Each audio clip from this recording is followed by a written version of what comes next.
the experiential learning at that point of time itself. And majority of the popularly known best universities across the globe, the professors are involved in the industry initiatives or industry-oriented activities. And there was a close relationship between industries and academic institutions. And we were also talking about industry-institute interaction, and many of the colleges started industry-institute interaction cells at the colleges. So with the sole intention of involving with the industry, understanding what is happening in the industry, and getting exposure to the industrial projects. And once we come to know what the industry is doing and what kind of projects they are doing, we will also get exposure and we will learn the latest happenings, latest trends happening in the industry. And in turn, it was expected that it will be transferred to the students community, and students community will get enriched with this kind of knowledge, and they will be ready to take the industry from day one. In fact, many of the forums are also talking about, it is not new, not only now, even 10 years before, 15, 20 years before also, the same kind of dialogues are there in the various discussion forums. The education is not a holistic education, or a quality education is not happening in the educational institutions. And people are talking about the graduates coming out of the universities are not employable.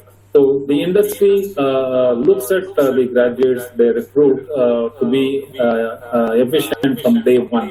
They want the employees or the freshers to perform in the industry-oriented projects from day one and start contributing to the revenue generation.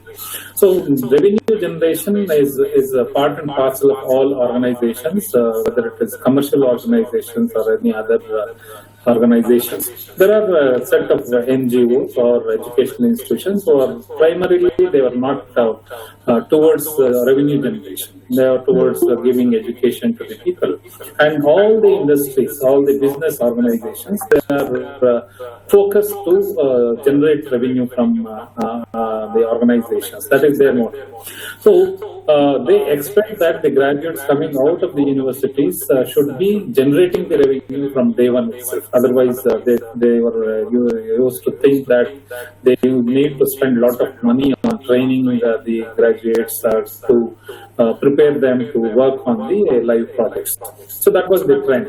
And then many of the organizations started off with initiating the industry institute interaction cells and innovation cells, incubation centers, so that with the motto of educating the student community for the requirement of the industry.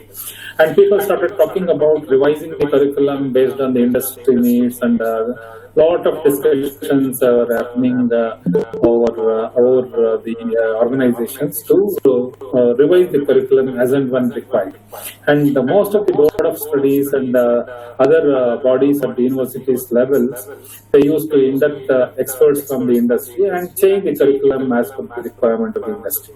So all this is to give the coming out graduates good at their skills and preparing them to work on the projects in the industry.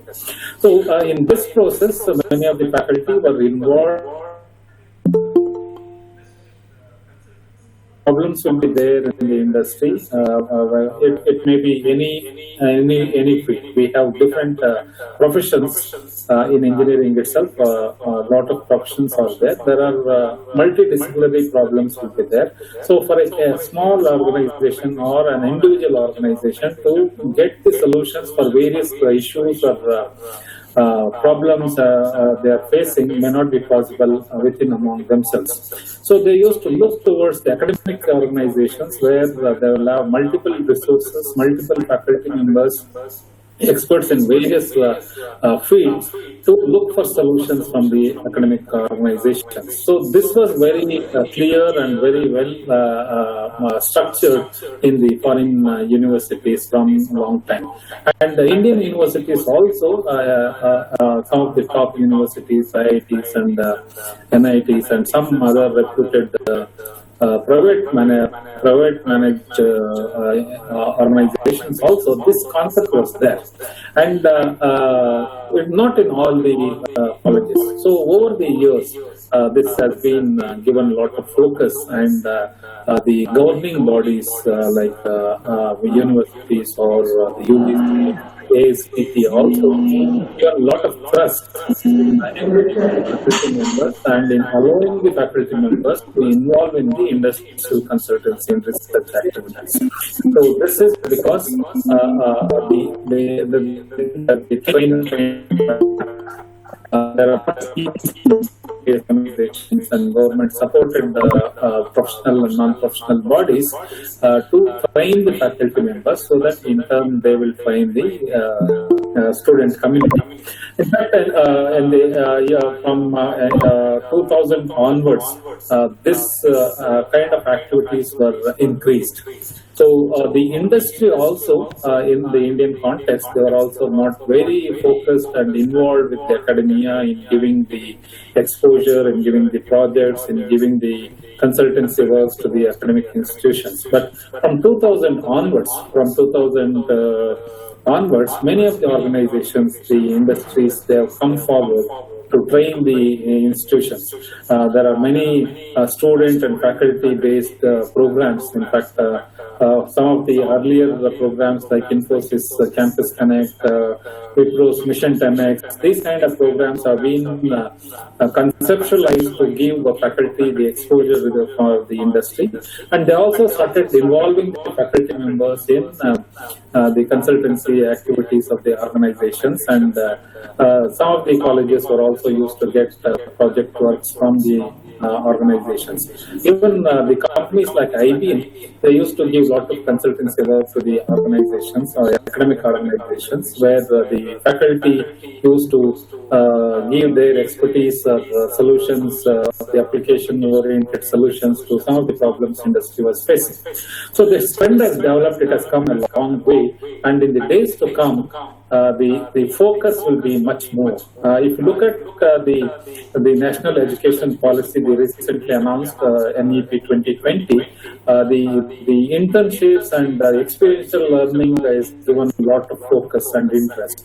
And from school 6, class 6 onwards, the internships have been introduced.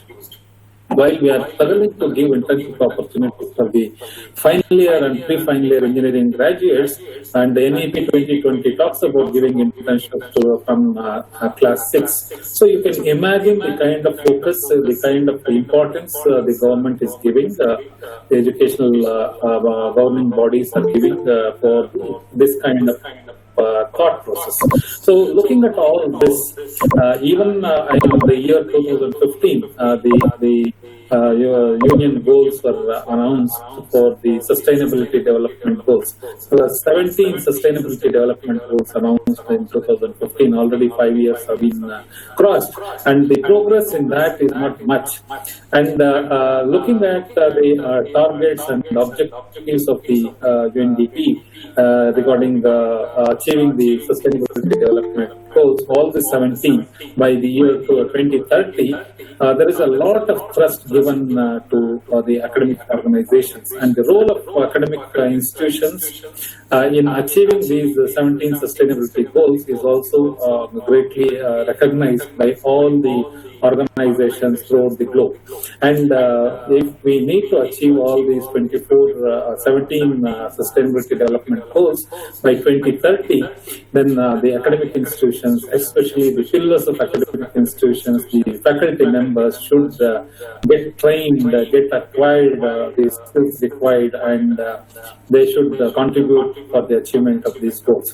And especially the SDG 4, that is Sustainability Development Goal number 4, is talking about the quality education. So what is quality education? All of us know we have been spending a lot of our time.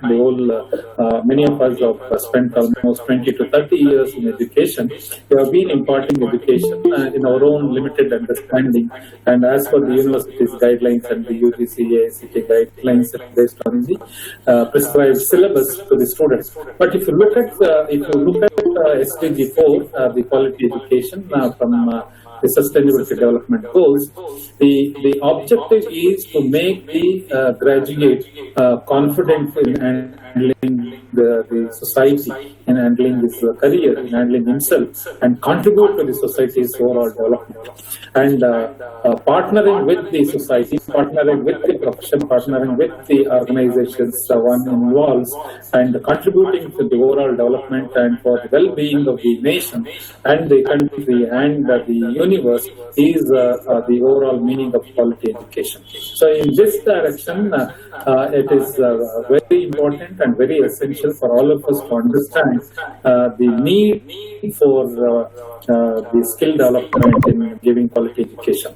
So if you look at this NEP 2020 and SDG 4 and other sustainability development goals of the 17 goals, you need lot of importance and focus on this consultancy and research initiatives.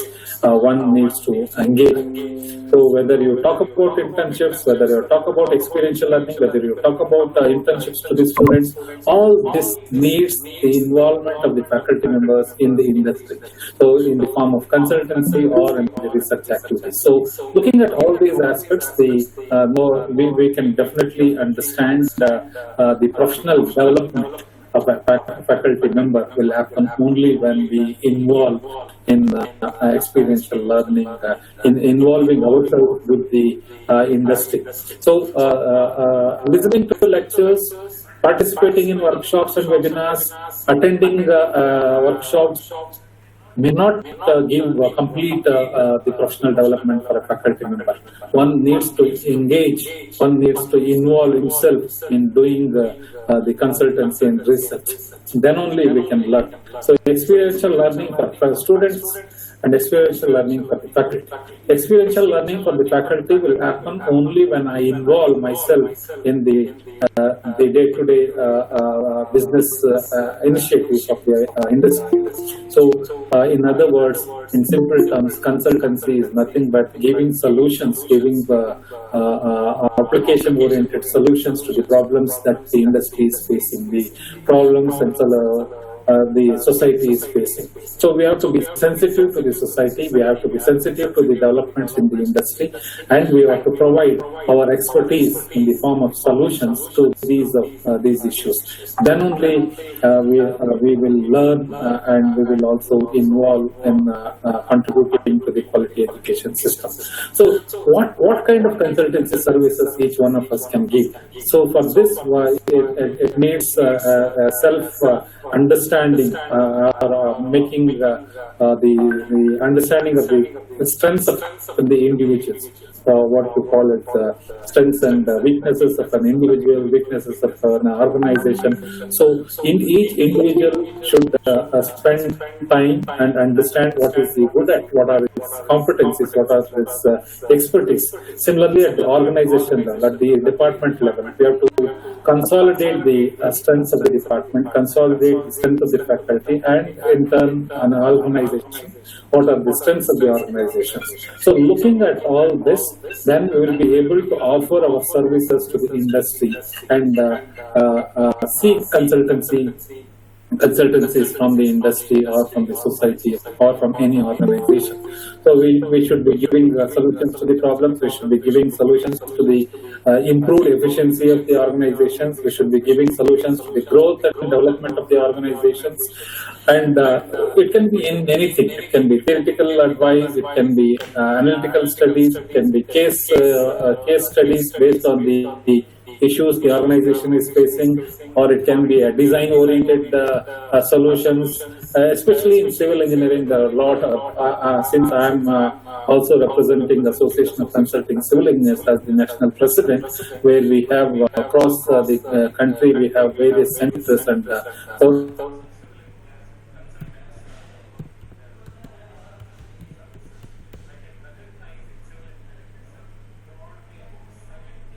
in which one can offer consultancy. You may be a bachelor degree holder, you may be a master's degree holder, or you may be a PhD holder. So depending on your expertise, about 70 types of consultancies one can offer. I'm sure in other areas, especially in the modern tools, modern disciplines or professions like computer science oriented IT branches, definitely there will be thousands of areas where you can give consultancy to the required stakeholders. So there is no limitation. One, if he understands their expertise, then he should brand himself through the department, through the organization, what he is capable of giving the solution. In fact, today morning, the Atal, they announced about 46 institutions, 46 faculty development programs have been launched today by the Education Ministry of the Government of India, and about 46 institutions like in ours, like the IIT, 46 AICT approved institutions have launched faculty development programs. All these programs are only intended to skill the faculty members, make them expertise in certain areas, and in turn they can contribute. They can contribute for the quality education, they can contribute to the industry, they can contribute to the society in general by providing their services once they acquire skills and expertise in the specific development. All of you are aware that over these years, the AICT and Government of India are also announcing a lot of initiatives, innovation initiatives and startup initiatives. In fact, the country is going through a lot of changes in the development of intellectual properties. So once you become an expert, you can give services and you can also patent your expertise in the form of IPs, patents. And faculty is recognized these days by his publications, by his research work, by his professional qualities, their professional index, these kind of things. So irrespective of where you are serving, irrespective of your organization, how in the days to come, the faculty will be recognized by their intellectual property instead of the organization, instead of the region where they are hailing from. So with all this, I'm sure in the days to come, the faculty are more necessary to provide the solutions to the society. So I urge all of you to develop skills required, sharpen your expertise and competencies, and offer yourself, publicize yourself, what are your capabilities, in which areas you can give consultancy, in which areas you can give research-oriented consultancy. So you make your own web page, make your own site and offer the services through the necessary permissions of the organizations, and brand yourself in this community so that people will come seeking advice, seeking consultancy support from you. So when you are recognized, your department will be recognized, your organization will be recognized, and you'll be contributing. It is not only earning money through consultancy and sponsored projects, getting money for the organizations. It is the service that you will be providing, and it is the best use of your expertise, your education that you have acquired over the years. You will be putting it to the right use, and you will be serving the society by doing consultancy, by doing research. You will be serving the community and society. So this brief information, I will not get into in detail about what kind of consultancies one can do, what are the structures and systems required in an organization and department. And all of us are capable if we understand the necessity, and if we decide we should do consultancy, then automatically all other things will fall in line, and the organizations will also support the individual faculty members. And all this we should do without compromising on our direct interaction with the students and the teaching learning process that we are engaged.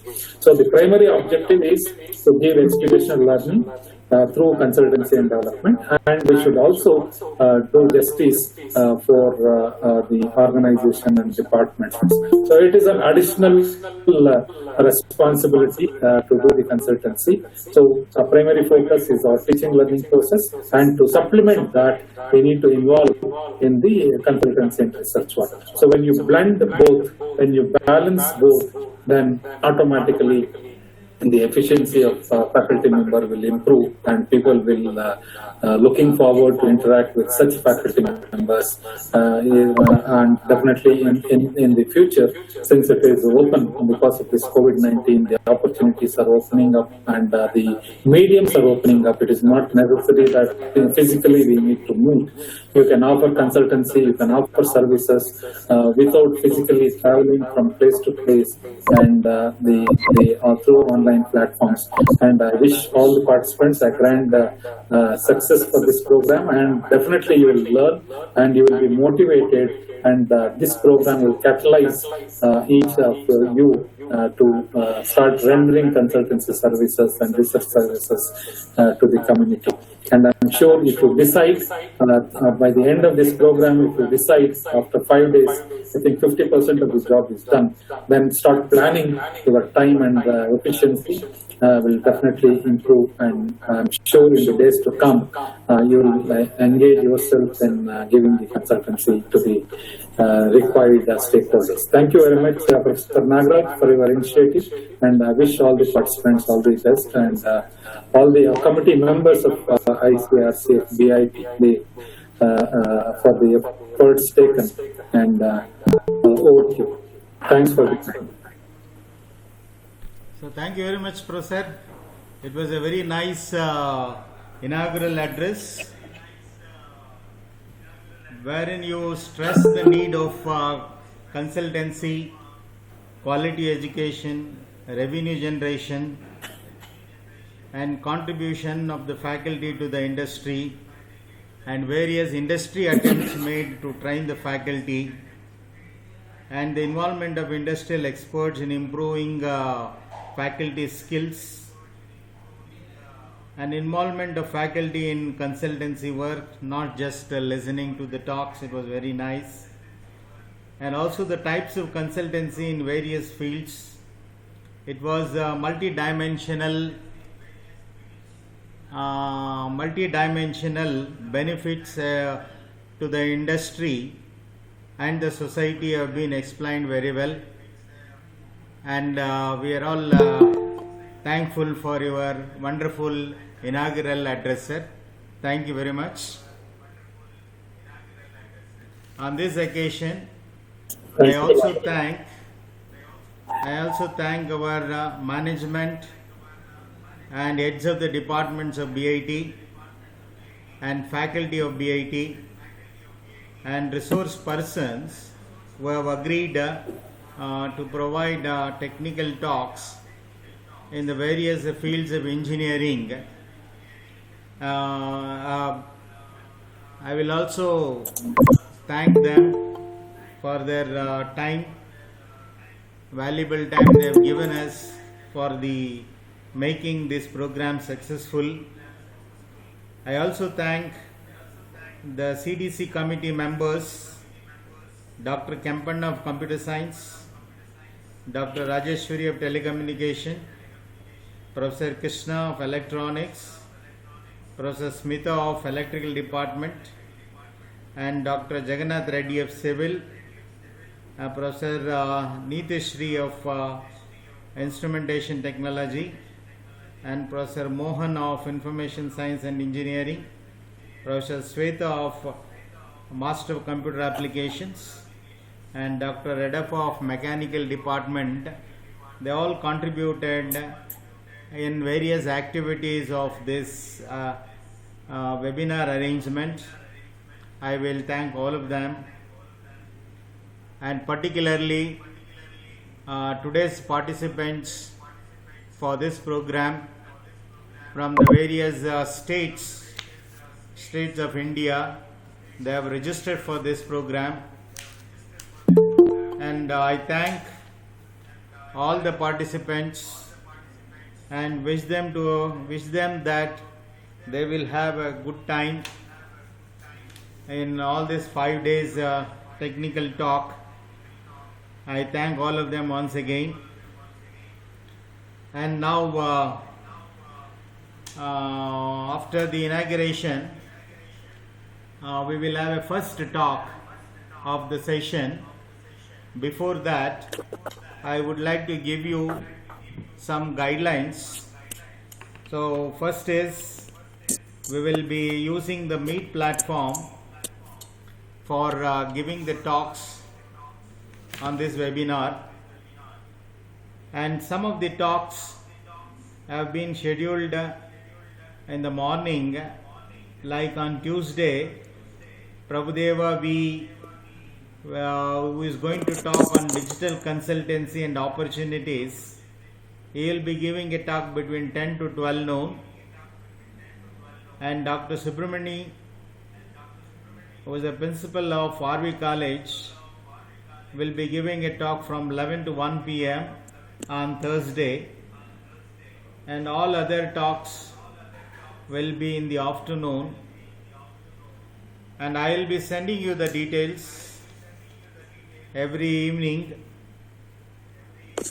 You can log in according to that.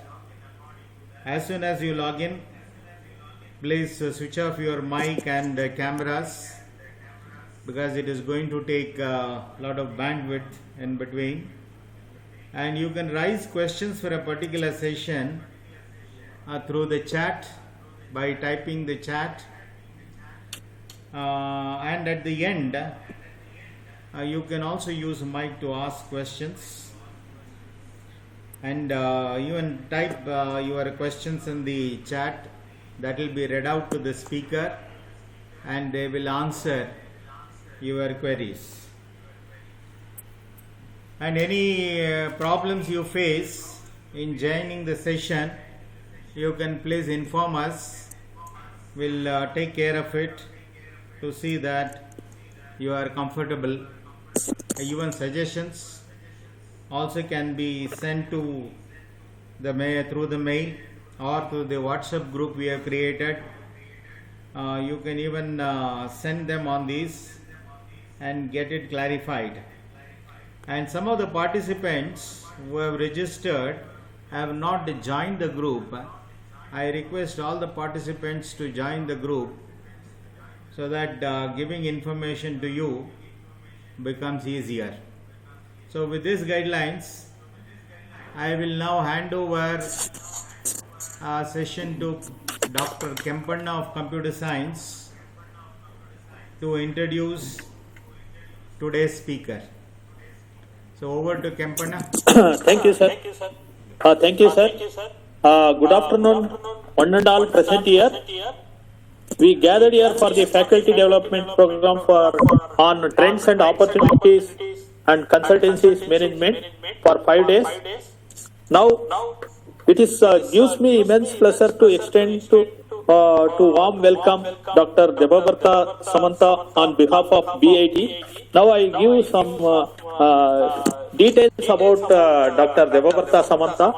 He is presently working as Assistant Professor, Department of Computer Science, Christ Dimtubi University, Bangalore. In addition to the responsibility, he is currently the coordinator for IPR cell.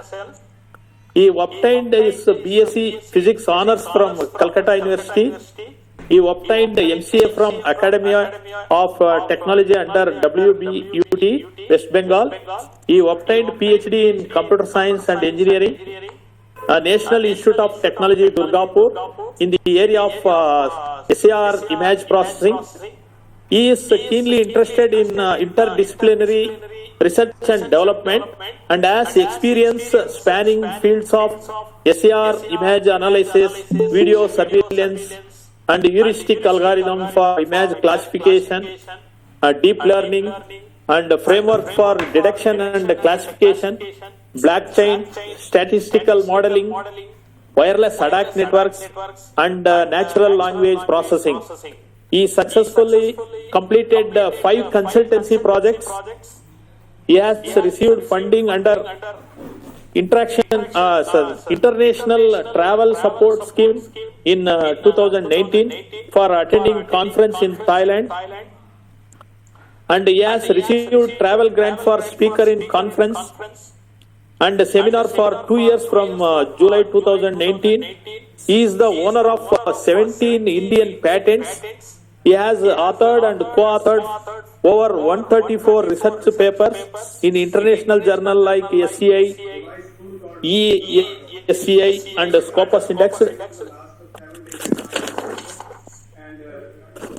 And also he has received Scholastic Award at the Second International Conference on Computer Science and IT Applications, CSIT 2011, Delhi, India. He has published 9 books available for sale on Amazon and Flipkart. He has edited 1 book available on Google Book Server. He has authored and co-authored of 17 book chapters. He has also serves acquisition editor for Springer, Ville and Publishing LLC, Beverly, USA and also elsewhere. He is a professional IEEE member, an associate life member of CSI and a life member of ISTE. He is convener and keynote speaker of sessions and chairman and co-chairman of publicity and advisory boards and technical programs committees and members in many prestigious international and national conference. He was invited speaker at several institutions. Thank you, sir. Welcome, Dr. Debabrata, sir. Now I am going to hand over the session to Debabrata, sir. Over to you, sir. Am I audible? Is audible, sir. Okay.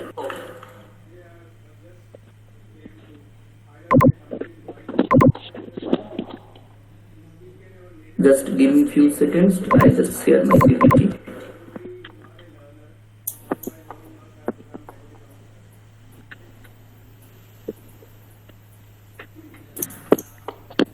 One second.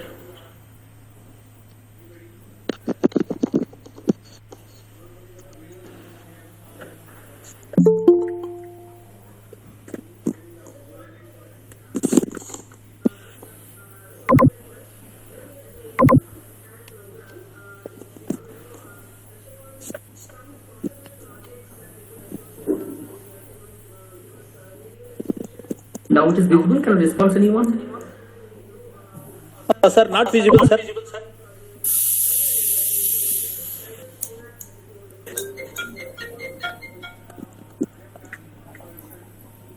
Now it is visible, sir.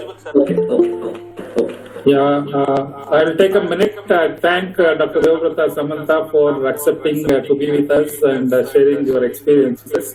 And in one of the meeting earlier, few days back, one of the experts in the industry was talking about for doing consultancy and for doing research, many of the faculty are under the impression they should have been very experienced faculty, they should have 10-15 years plus service, and they should have PhD, and they should have been worked in very reputed organizations, and these are all myths.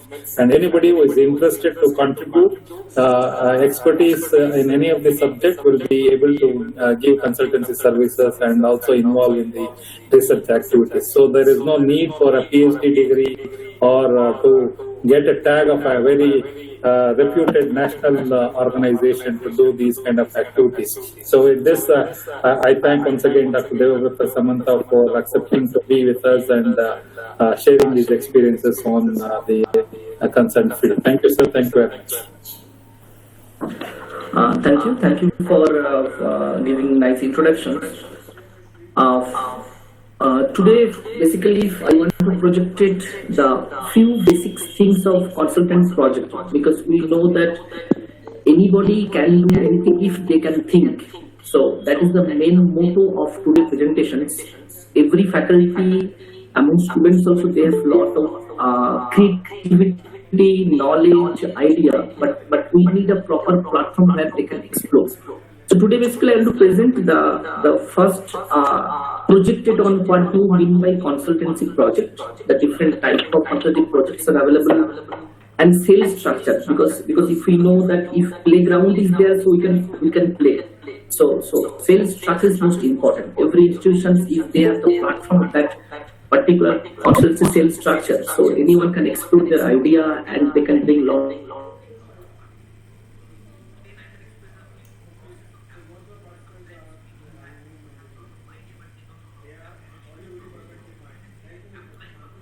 That approach I can project it in the terms of a few examples more, because I already completed a few consultancy projects that I want to explore in this platform, and what exactly now we are doing also in other projects that also we want to express. So before start the sessions, I request that participant please mute yourself so it is easy to continue the entire presentation. Before go to that mode, that the important thing is that the why consultancy needed. That sometimes that the project manager or the company team lead, they have lot of difficulty to finish the project in deadline. They have lot of difficulty of the cost of the project. That now we are going to the COVID situations, serious situations, how we can complete the project in the deadline mode. If we complete the project with the deadline, it is benefit, how much benefit? How the all employee or related particular people of this particular project, they are happy. So a lot of questions are coming. So in these cases, few smart manager, they are basically trying to target that they have to finish the before deadline in a smart way, proper way. But they have to complete in the relevant work, time and cost also. So now they started to discuss with a lot of people. Depends on the productivity, because that is the most important thing. If the output is productivity, it will be goes to better things of the particular mode of the company. So they think three things. One is cost, second thing is time, third thing is quality requirements. Because sometimes we know that if we minimize the cost, if you minimize the time, how the quality is correct, maybe it is that much effective or not. So these three things is the main motto to give a consultancy project to anybody. In-house the campus, outside the campus, in-house the institutions, outside the institutions, or in-house the company, or whatever. So that is the three main things where we can project it basically. Now, the people's, they have a plan, they have a target of audience, target of consultant people, target of effective, that maybe they have the previously they did lot of work experience they have, so they can do a good job. So if all the things match, they can start the consultant project. What is the benefit? Benefit is that continuously, same time, one company, one person's parallel they can do, because if they outsourcing the product, outsourcing the project, same time their in-house people also they can do the other work. So growth and the productivity both will be improved if any company has the effective concept of the consultancy. And they also complete the before deadline the work, and people are very happy. If you give any delivery, any product to the things, you are very happy. Very simple thing. If the student submit the assignment before deadline, you are so happy. So that way, that same policy also is going for the mode of consultancy. So basically, a consultancy project in the terms of institutions, as organizations, as engineering college, universities, the main motto is that a consultancy project task of work is one where faculty or research staff or the student. So sometimes few institutions they neglect the students, or maybe they are in 4 years, 2 years they are in the campus. So how we can involve? Yes, you can involve a positive man, positive way. That faculty, research staff and students provide knowledge and intellectual inputs to the directly industry or the other organizations. Maybe it is the inside of India or abroad, whatever. Anywhere you can give a proper support in the terms of project, in the terms of task, in the terms of work. Maybe it is not that much huge amount of money, but if you start today, after few years, your institutions can bring that amount of consultancy project.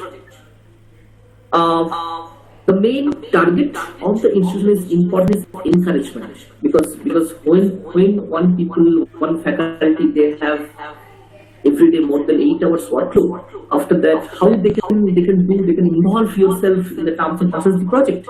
So most important thing is that encouragement. Encouragement maybe in the terms of recognitions, maybe terms of appreciations, maybe terms of the sharing of that particular cost of the consultancy project.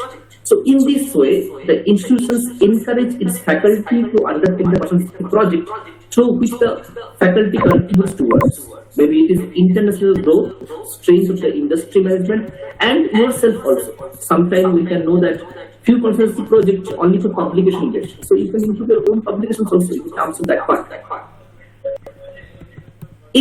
Normally in whatever the culture is going on all over India, so we can put the three different categories. One is service oriented consultancy project, client based, and others is depends on the project of the who are giving.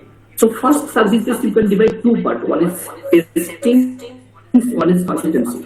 In Bangalore, 30 to 35% company they are giving lot of consultancy project only for testing purpose. That if you contact with the management department, they know how to test the business model. So that business model that very few people they know how to test and how to give the proper feedback of the model is proper upon. So that idea is the testing mode that you can go through that. Other thing is directly you create the product, you are giving the completely output based, you can go for consultancy. Client based, today, whatever we observe that lot of startup companies are available, lot of individual mode of people they are doing lot of business. So if you go for client based, that individual persons, people they can apply for the consultancy. Some institutions, because after the COVID-19 all over the world, lot of institutions previously they don't know how to the Google Meet, but now they are habituated to online mode everything. So that platform, so that lot of curiosity in the IT services provider consultancy mode, you can go for institutions, organization mode. And I think company mode is very difficult to get directly because they basically judge the lot of quality, control, and the link and all the connectivity also is required. Other thing is that some consultancy project is who are the sponsoring, because sometimes some non-government company, government company that sponsors the project, or directly industrial company as a project. So that's two different type of way you can represent your consultancy organizations. In your institutions, you can divide that way. Apart from that, normal institutions as engineering, as we observe that BIT have lot of potential faculty members.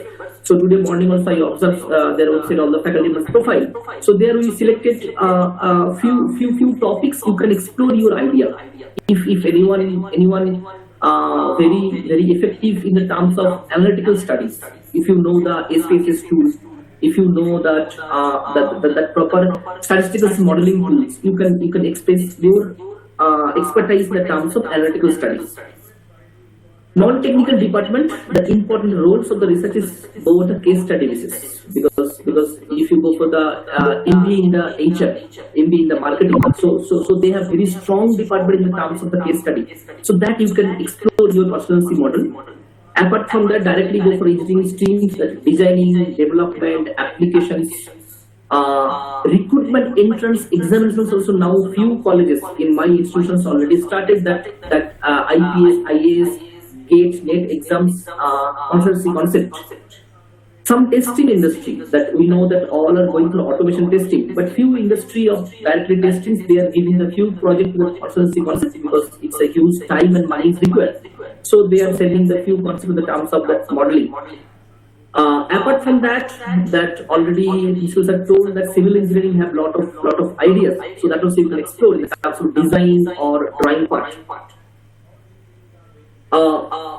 The important roles of a institutions to go for the consultancy project, that anybody from the industry or external agency can contact to the institutions. It's not that particular mode of people can apply for that consultancy in the institutions. So anybody can do it. And any disciplinary, there is no barrier for that. Maybe it is single disciplinary, multidisciplinary, whatever. Sometimes few institutions they put all the information in the website. People they directly contact with the particular faculty members and try to solve the consultancy project.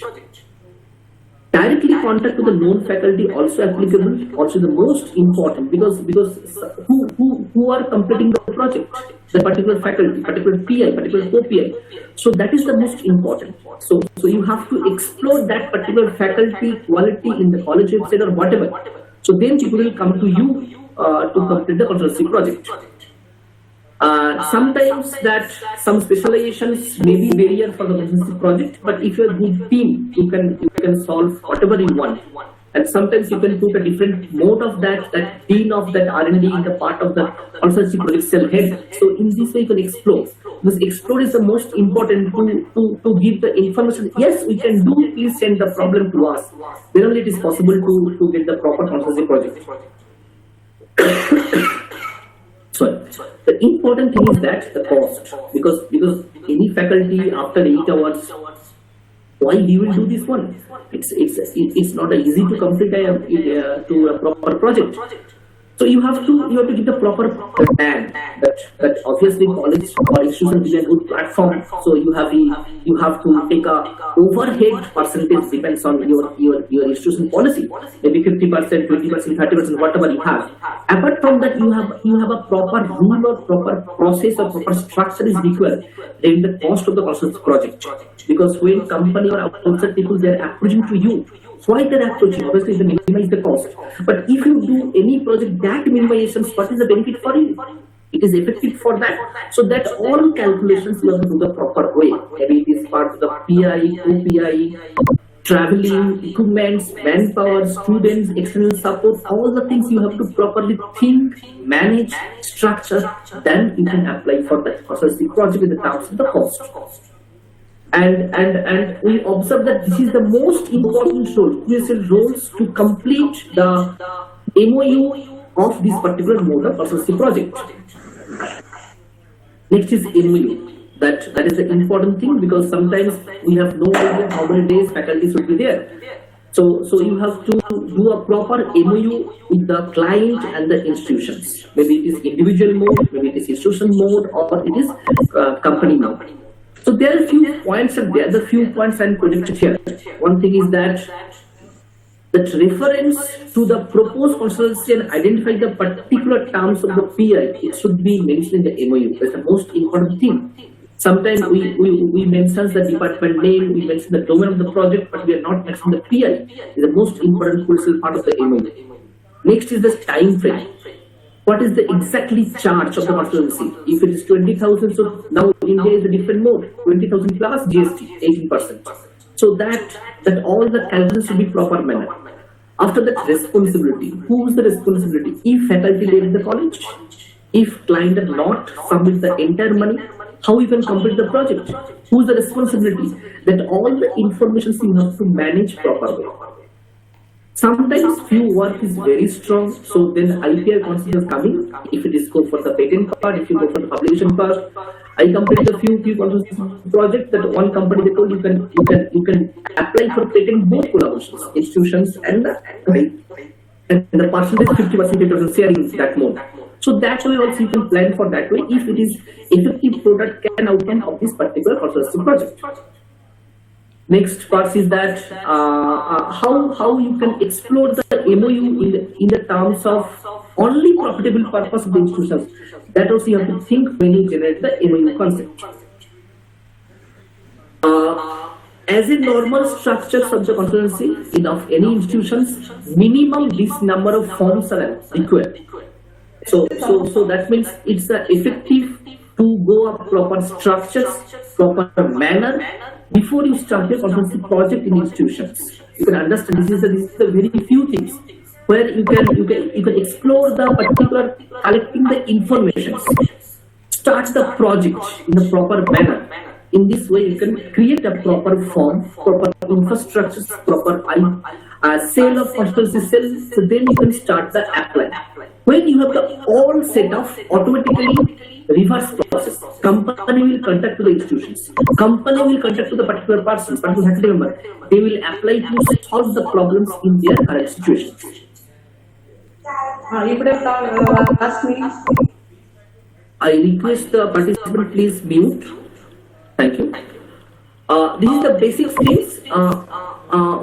what we observe that first you have to create an institutions level consultancy cell, and every cell have minimum 3 representatives as a departmental level, 1 for the faculty, 2 from the students.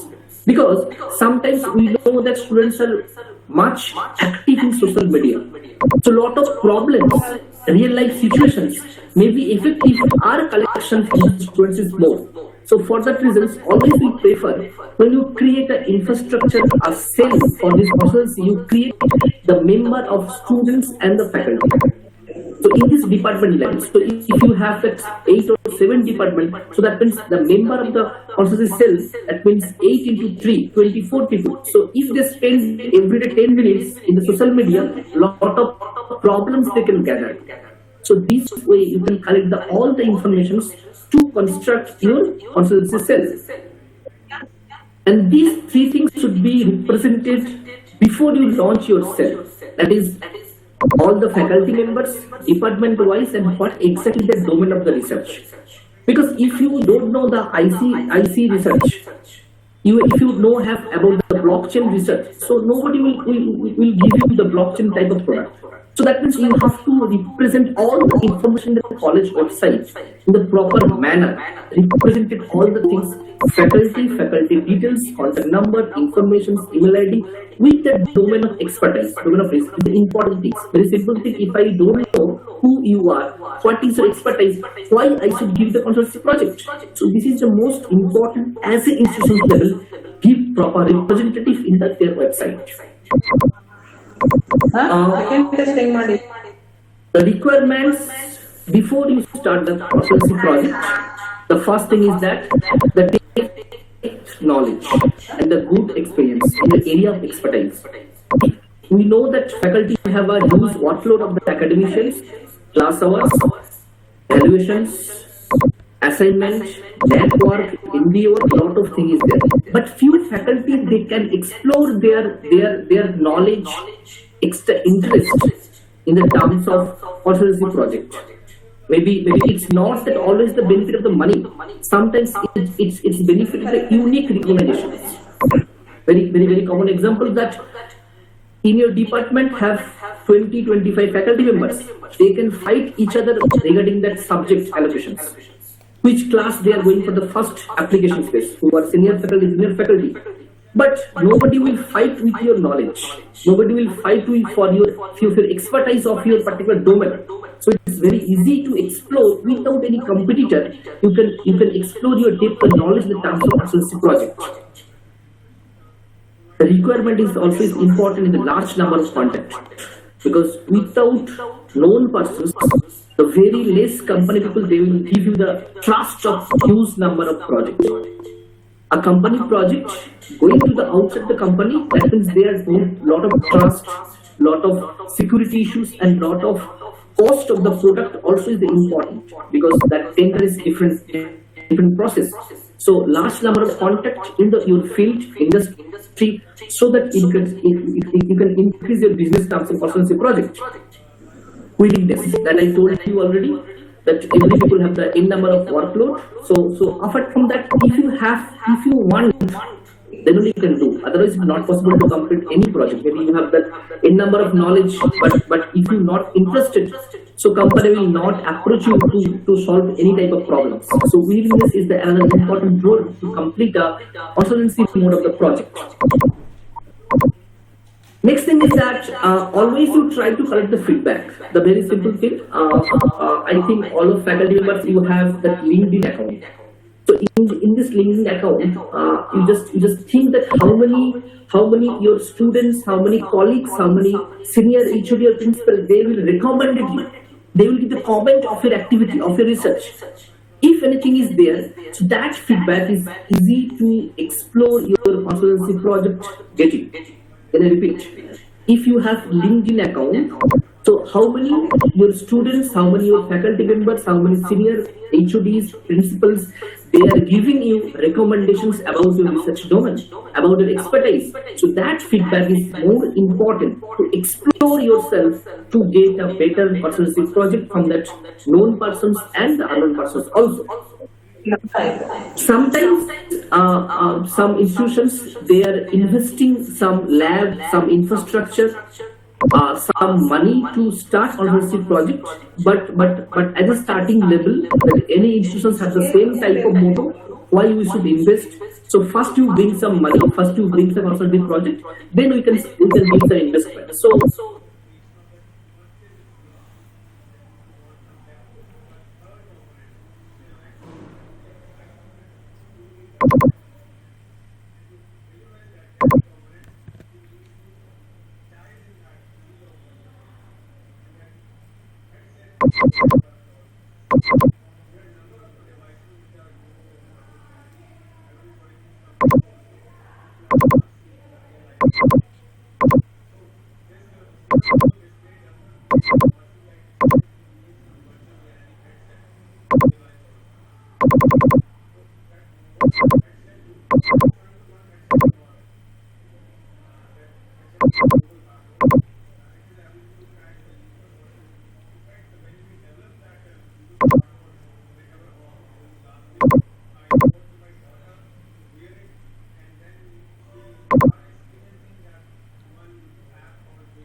Have n number of small plants if you observe. But last few months there is no labor, there is no people are available to giving the water. So we are approaching the few company that automatic water supply to all your plants. So this is very interesting project, but what is available in the market? Huge cost. What is available in the brand company? Huge cost. So now we are giving the small quotations and few companies are approaching, we are already starting the work. You also can think in Bangalore, every company they have nice plant in their companies, but people there, this number of people are available. So how to send your water and the other things to maintain the plant. IoT smart farming, because nowadays people are not ready to farming. People they're coming to village to the town towards all the village environment changes, nothing is available. So now the smart farming is the huge approach to explore your consultancy part in the terms of computer science, the terms of electrical, mechanical, civil also you can convert in the terms of smart farming. The part of how you can explore the water supply and all the things. And finally, we can think that if you have the kids in the class 5 to class 12, every people they think that my kids, apart from the school, apart from institutions, what knowledge they can gain. But now tuition is huge costly, but sometimes that some security, some issues, some molested, some kids tortures are available. Some questions are coming at the parents. So that problem is also how we can solve in the terms of online education systems. That already the Baiju have the huge business they're doing. So this type parallelly how we can change your motto to convert the idea in consultancy mode, because one of my students, 2 subjects he started in his area, already 50-55 people they are already communicating in this mode of consultancy project. That every day 2 hours, one topic they want to explain, 5 faculty members connecting, they are giving all the recording, uploaded and explore. So this way you can put a concept of your institutions have very good faculty members, very good lectures or any subject. So that you can put recorded and put in the Google Drive or something, and you can give few topics the free. So when the people are addictions, then you can charge us 10 rupees, 20 rupees, 50 rupees. And if you start slowly, after 5 years, it's a huge amount can generate in the terms of the online tools of the teaching learning process. Few questions, few queries are already sent from the VIT institution. So that questions I have to explore discussions before complete my sessions. The first questions came that what is the prerequisite skill or technology, knowledge, background or quality expressions required? Yes. Whatever you know, you try to understand. Whatever you try, you can explore your knowledge. Without skill, without knowledge, it's very difficult. we know that sometimes one person is very difficult to complete all the technology, all the skills. Creative team. Institutions have an n number of faculty. If you march, all the domain can control, can complete. So I told that you have to create a proper cell, proper infrastructure where faculty can explore their skill. So if the platform is available, you can learn all the skills, you can create a proper concept. Infrastructure requires sometimes few institutions are not ready to give the extra investment for consultancy project. Starting level, you try to self-motivate what are existing are available. You can use. We observe in Bangalore, every institutions have the proper lab. Every institution the proper software, proper high performance computing are available. Faculty have the laptop. You can explore yourself. No need to invest the extra infrastructure requirement cost to start your first consultancy project. Skill set of updating is required. You can observe these pictures. The old pro, they are putting that all the concept of the stone and getting the waters. But now the modern pro, they can try to use straw. Many people are laughing. We have a small video that yes, pro can drink water with the term of straw. And whatever the bars are available, the topmost brain can use only pro. So that also part is available. So obviously, yes, if the faculty have the skill, updating day by day, they can self-motivate, they can create whatever the number of projects are available. Investment to be made, it's required. You just try to target that how much you are giving the benefit to the faculty members. If they are happy, they can explore their terms, income, process in the terms of consultancy project. Single domain not possible to complete any good consultancy project. So multidiscipline is required. Because sometimes few company, few people, they want all. Very simple thing. Previously in the Indian cricket team, they have only batsman, only bat, only bowler, all the fielders. But now the people, they want all the things: cricket bat, cricket ball, and the fielding. So that way, every people can explore all the things. The multidisciplinary concept is most important to complete that one consultancy project. Time and effort. We know that every faculty, they have 6 hours, 8 hours class workload, how they can complete. So in my college, or I added a few meeting of different institutions, they put a very small rules that if you bring 1 lakh consultancy project, you have 1 hour workload less. So this way you can encourage the faculty members as a management level. That is their decisions, but we can give that some process to encourage the people. Revenue sharing, yes, it's most important because 5 faculty will do the work. So few colleges, they are 50%, 80, 20, 70, 30, depends on their managing, their encouragement, their faculty, their infrastructure. But it's required to revenue sharing is most important to encourage the consultancy project. IPR, it's most important. Sometimes few project is very good, very interesting. Maybe it is a future benefit after 5 years. So obviously, if you create a small project, if it is good, output productivity is there. Directly go for copyright, directly go for patent, directly go for under IPR. Lot of processes there. You can create a MOU that way, that if it is very good, effective output is coming, we can get a benefit, we can get a both 50% college, 50% client. So that way you can create a proper MOU. But as a consultancy project, IPR is most important because we don't want to give the entire thing to the other company. So always IPR is the most crucial role in the strong part to complete a proper consultancy project. How to start identifying the consultancy? It's really confusing. It's as my experience. I started last 3 years. Lot of try, lot of email, lot of phone calls, but not getting. But somehow last 11 months we are trying to complete the 5th project. So basically there is no proper procedures. But I can say that if you have the spark, people will come to you. Not you will go to the approach to the people, give the consultancy project. But sometimes some more you can try. But basically, if you have the strong team, strong exploration process, people will come to you. And starting process, you can put the official email to few people who are getting lot of projects, lot of Startup company have a lot of different type of diffusion concept. There you can apply. You can easily get in the Bangalore. Total 3,400 startup company are registered in last 3 years. So that you can target. You can put a official mail, contact, phone.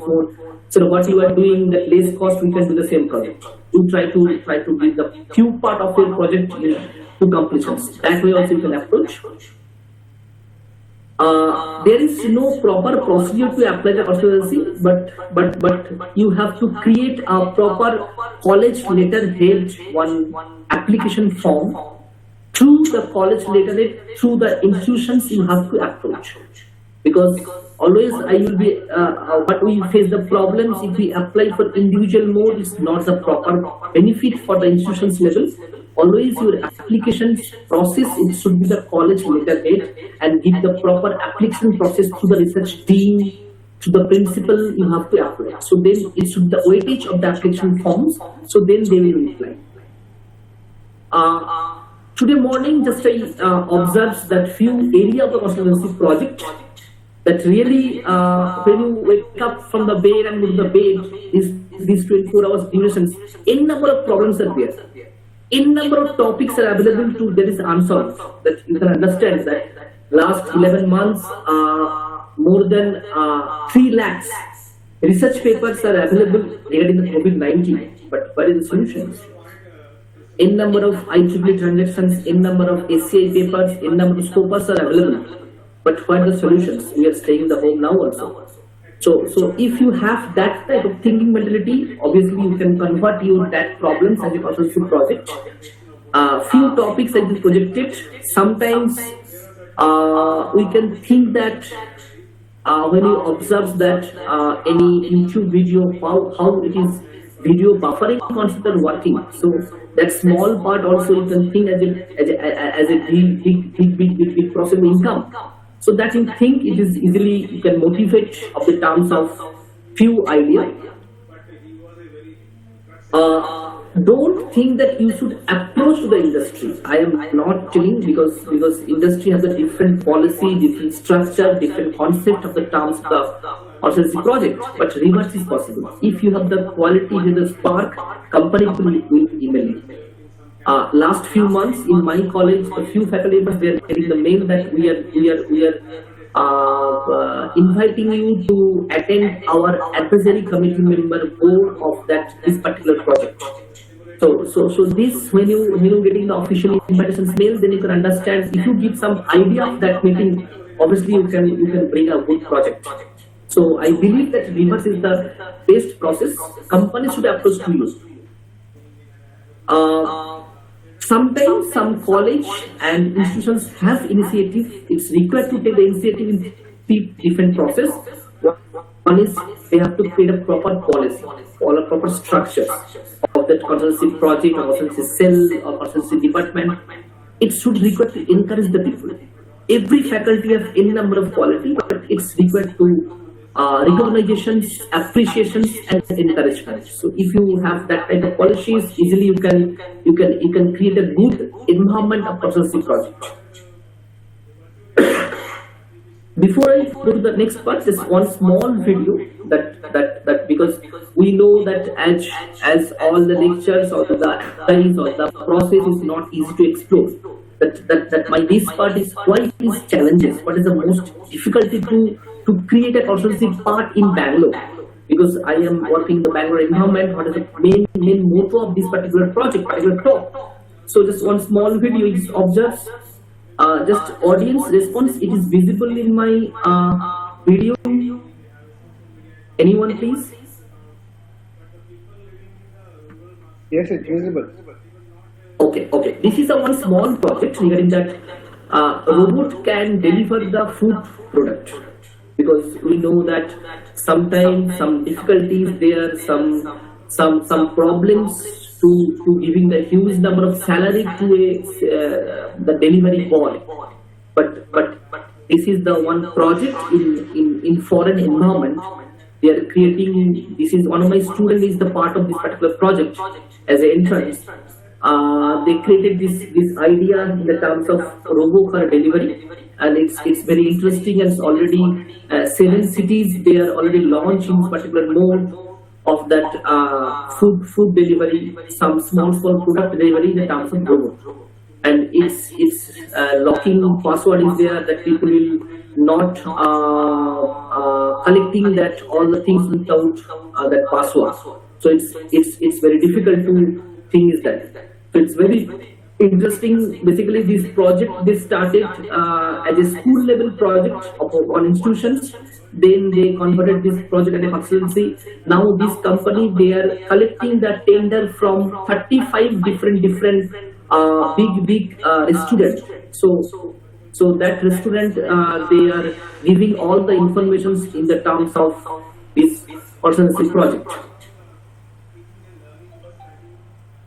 But why in India, in Bangalore, because lot of people have lot of idea knowledge, why this is not possible? That all answers we can get in this one small company, Bounce. It's a very interesting project they launched in Bangalore. That rented car, they rented bike. But few months that as a member of this particular company advisory committee, though we observe that 10 to 15% bike parts are stolen, maybe wheel, maybe machines. And the interesting part is that one person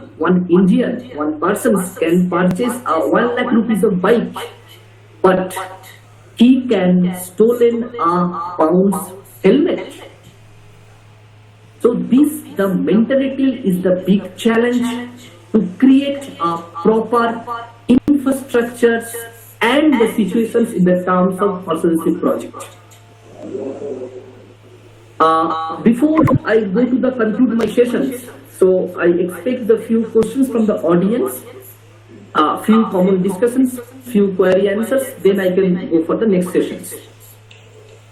Excuse me, sir. What about the video that you said?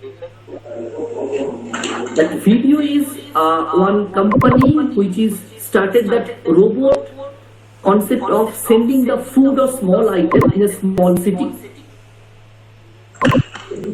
That is robo car, concept of robo sales concept.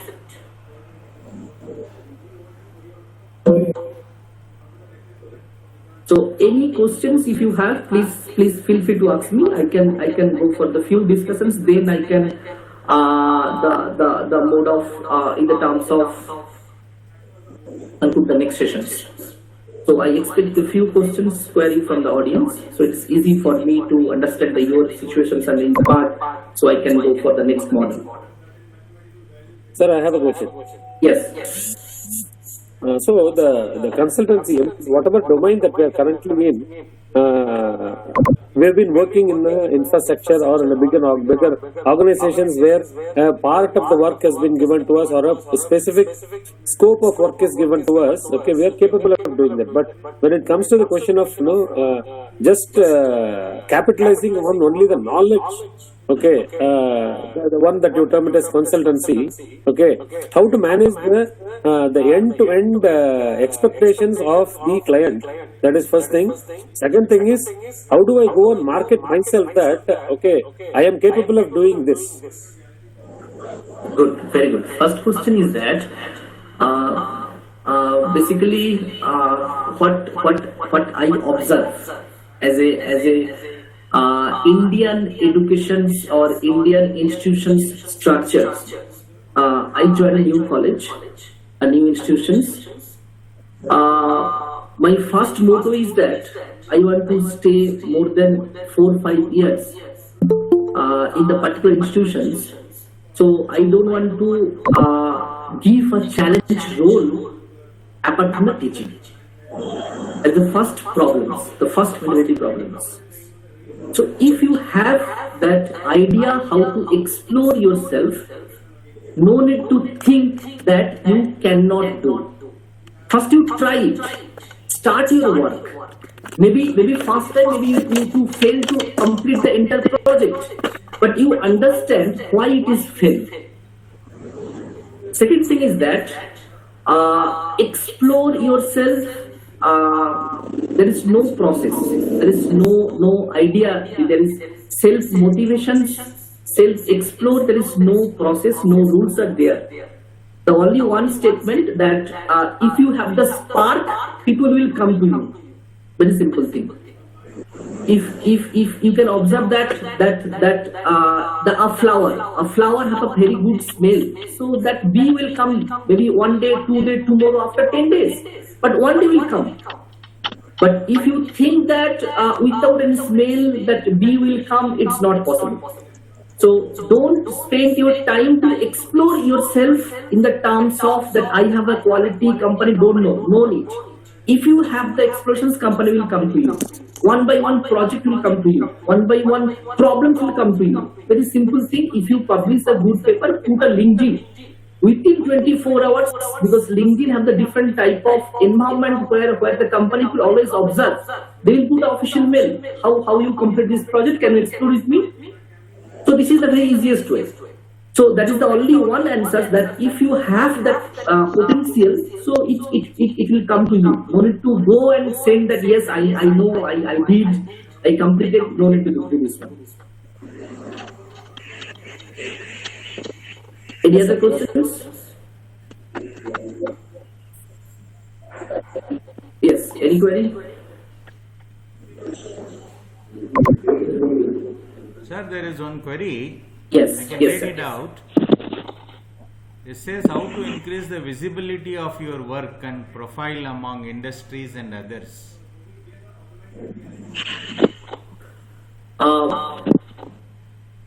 When you are working as a institutions, obviously the few research publications you have, research domain you have. So this is the first thing. First you do and try to publish a individual author.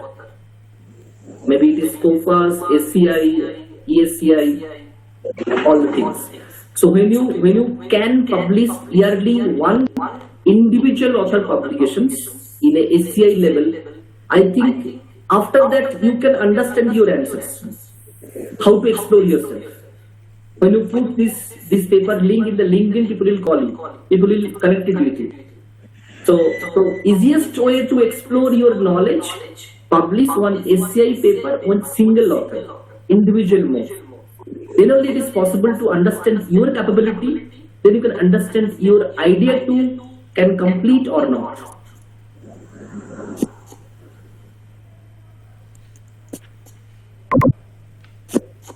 Sir, I have a question. Yes. Sir, for a fresher,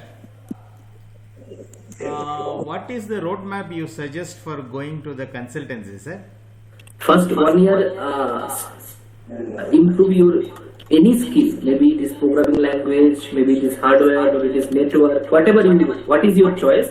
Explore, try to gather the knowledge in particular that skill, and try to do some research in the mode of single author, individual mode SCI publications.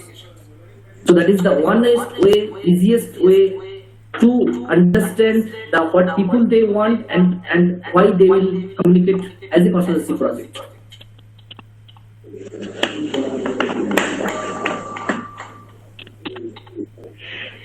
Thank you, sir. Yes. Any other question, please? So participants can either unmute their mic and ask question, or send the questions on the chat. I need some interaction from the audience, please. Please feel free to discuss.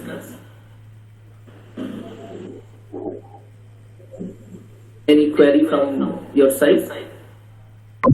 I can wait another 2 minutes, then I can start conclude my sessions. Sir, I Yes, have a sir. question. Yes. There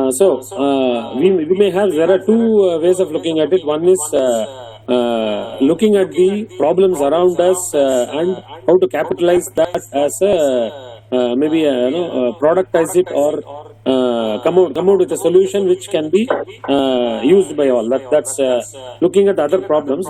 What are the trending problems that needs to be addressed? Like a visionary. down the line, now it's COVID situation, we have some problems, but if we focus on that, eventually 1 year later everything may come back to normal. The new normal will become the simple normal. Okay, where everything will be, you may fail in the project also anyway. I mean, without the vision. Without the vision, very good question. efforts may be go in vain possibly. So how to think in that angle? If I am not able to think, what is the source that can give me just like newspapers, Economic Times, or websites? What can give me the vision of 1 year, 2 year down the line? Yes. Good questions. Thank you, sir. What is my opinion regarding this, that 20% of your mentality is ready to do a consultancy project if you ask this type of questions. So just you have to put the other part. The first thing is that India have the big problems, not India, as I am staying in Bangalore, obviously I know the two problems. One is the water problems, one is the traffic or pollution problems. So it's a huge demand to convert your idea as a consultancy mode. That is, I have to present the next work, what exactly we started the work and what exactly we are doing. Another thing is that last 11 months we projected 2 states. One is that Tamil Nadu and other is Telangana. These 2 states, the few people, they are creating a startup company. One company is that what exactly furnitures are available in your house. Maybe it is table, chair, bed, dining table, dressing room, whatever. Everything can convert it. That Tetra pack, basically that fruity milk or soft drink, that Tetra pack, what is the available? So that Tetra pack reuse, they convert it as a furniture. It's a very interesting project. Okay, and already the testing process, marketing, and 2 BHK bed is cost only 2,000 rupees. So cost also is very less. And normal bed, as a Bangalore people, they have the cultures that every 10 years or 15 years they are trying to purchase a new furniture. So same way that furniture made by that paper, that also is lasted 10 to 15 years.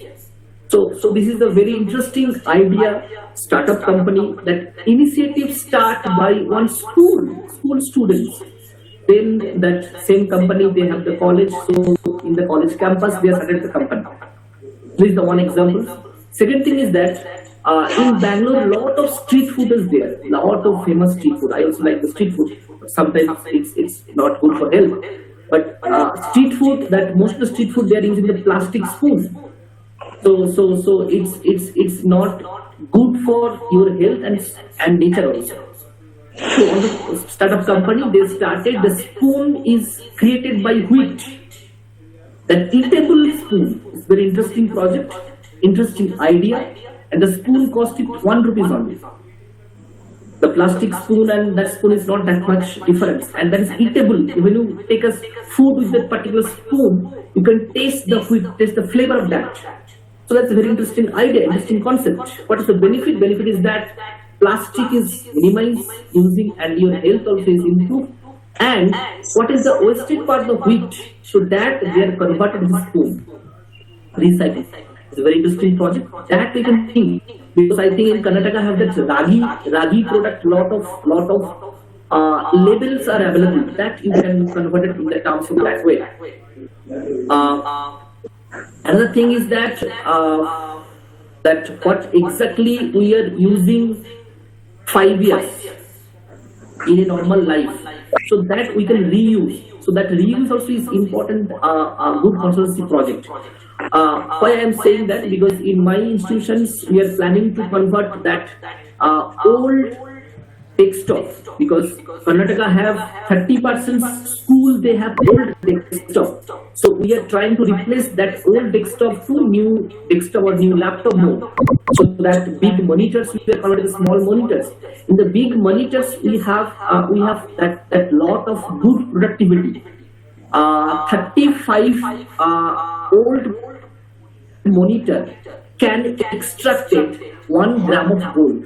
So that already startup companies are available in the Bangalore. So that we are trying to consultant and we are trying to motivate that work that reuse the old desktop in converted that way. So this is another way you can think that how you can reuse your environment or your old mobile phone, old furniture, that old that kitchen items, how you can reuse, what you can provide. And government of India have very interesting concept of copyright and patent. If you do one small patent, is huge amount of money will generate after a few years. So that way you can think.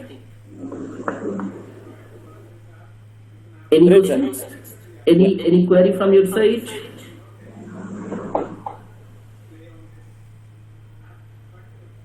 Any query? Any doubt? Any confusions? Feel free to discuss. Okay. So with your permission, can I start for next session, next part? Will response anyone?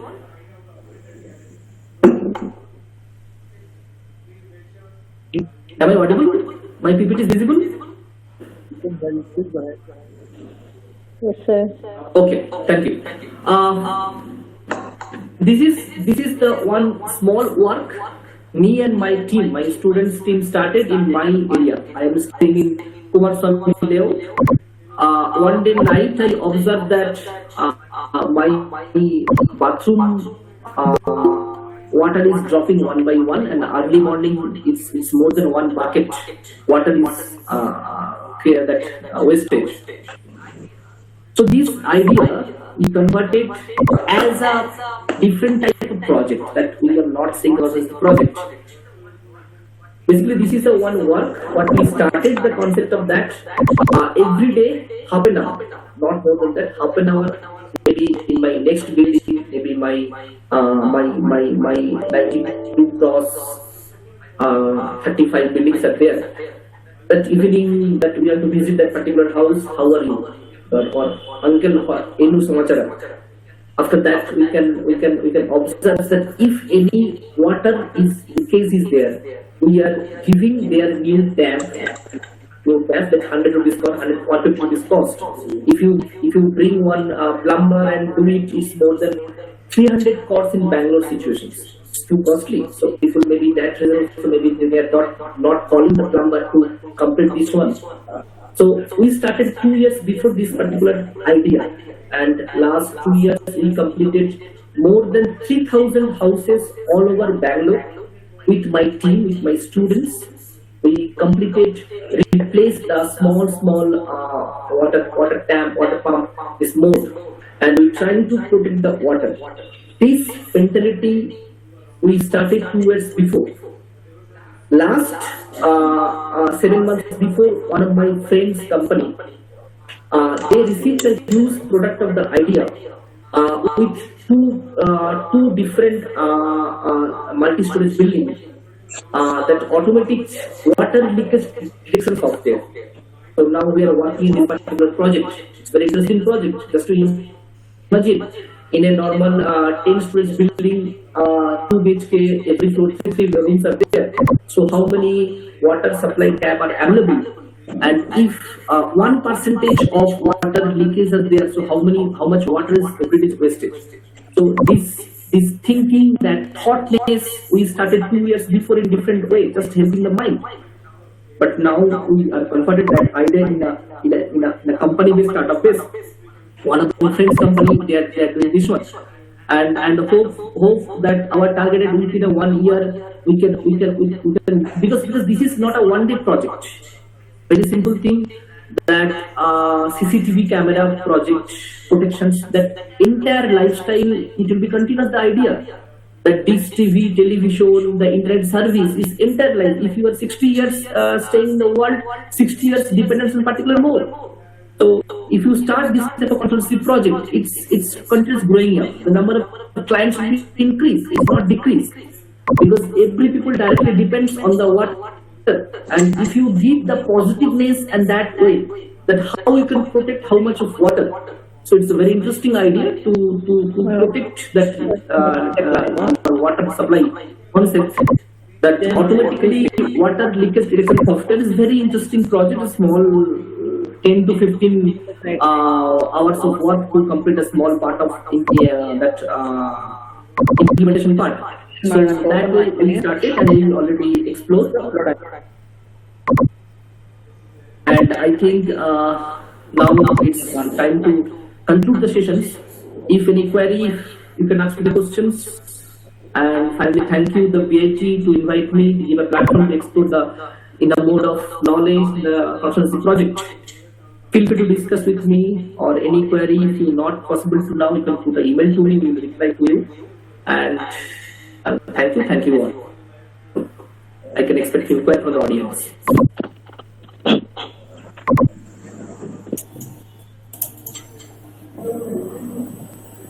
Sir, what are the skills we should develop to become a good consultant?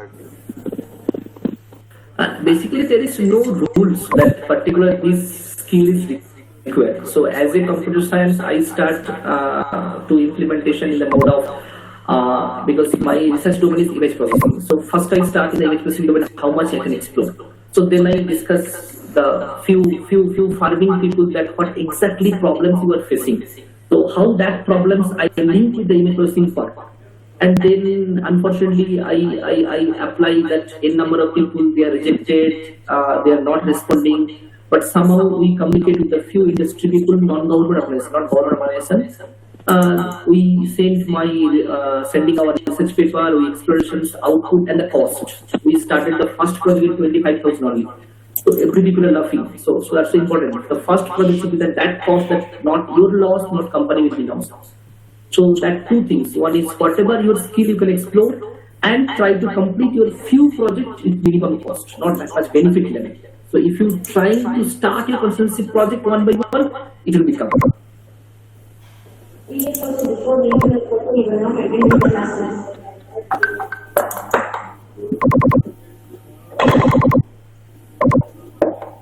Any query from your side?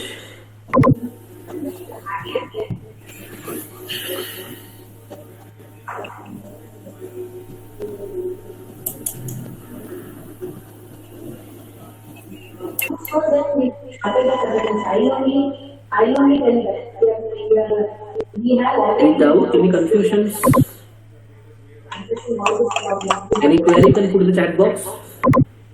Then I only suggest them to be started the Sir, Yes. you suggest any kind of infrastructure in the college to have before we start any consultancy? As we observe, because already I visited the few institutions as an audit purpose. So I believe that Bangalore all institutions have the infrastructures to start the consultancy project in the terms of electrical, mechanical and computer science. They have very nice laboratory on every institution. So in these three domains, if you go for computer science link with that anything, maybe it is IoT, maybe it is blockchain, big data analytics, image processing, cloud computing, they need only laptop or desktop. So that infrastructure already they have. So not that much necessary. One thing is that every software free trial versions are available in the Google. For consultancy project, no need to purchase any software. You can use that 1 month, 15 days things. And government of India have one lab that GOVLAP, GovLab. So there are 3,000 in number of software available for institution users. If you have that your institution's email ID, so you can access for 3 months or 4 months depends on your requirement. So no need to require that much infrastructure. So if faculty have the mentality growth, they can easily complete any type of solutions. Because a lot of the projects you can do inside the simulation. So simulations only laptop, desktop or small infrastructure is required. That you can do. Thank you. That's it, sir. Sir, what is the difference? Sir, what is the question you said which gives the software for the institutions? Can you repeat the question? It's not audible properly. Yes, tell me. No, for the institutions you said they have softwares which a company gives out. So what is the company name? I will not companies. The Government of India one link is there. I will share the link in the chat box. Okay, sure. And I'll share. Just give me a few seconds time. Any other questions in between that time? So I can be happy for that. 31 ಕ್ಲಾಸ್ಗೆ 20 class attend ಮಾಡಿದ ಅಷ್ಟೇ. Any other questions from your side? Sir, could we able to get projects from software companies? Is it possible? No. What is the project? No. What is your expectations? Could you able to get any consultancy projects from IT companies? IT company, every company basically previously is completely different. That project you have to complete the in-house the company. Now it is completely different role because that project manager or team lead, they have the responsibility to complete the project. How they are doing, there is no question. So basically what they are doing, maybe they collecting the 10,000 rupees, 10 lakhs rupees of project. They are sending the institutions that please do within 2 lakhs. So they are saving the 8 lakhs. They are saving the manpower. All the things they are saving. So in this way now project is converted. So every software company, they are day by day they have different policies. So now it is very easy to get the project, very easy. But if you have that proper link and explorations, that yes we can do and we can complete. Thank you, sir. I think my PPT is visible. Can you respond to anyone? It is visible, sir. Yes. So this is the lab where you can if you have the node of institutions email ID. There in number of software simulations are available, and few NIT, IITs faculties also are available to assist you. Maybe some query, some enable process, they will help you. But it's only acceptable if you have that the mode of institutions email ID, not personal email ID will consider. Yes.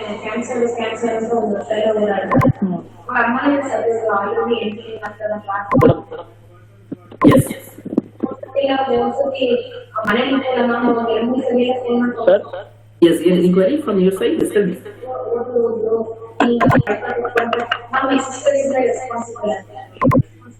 Yes, tell me any query, any confusions, any questions?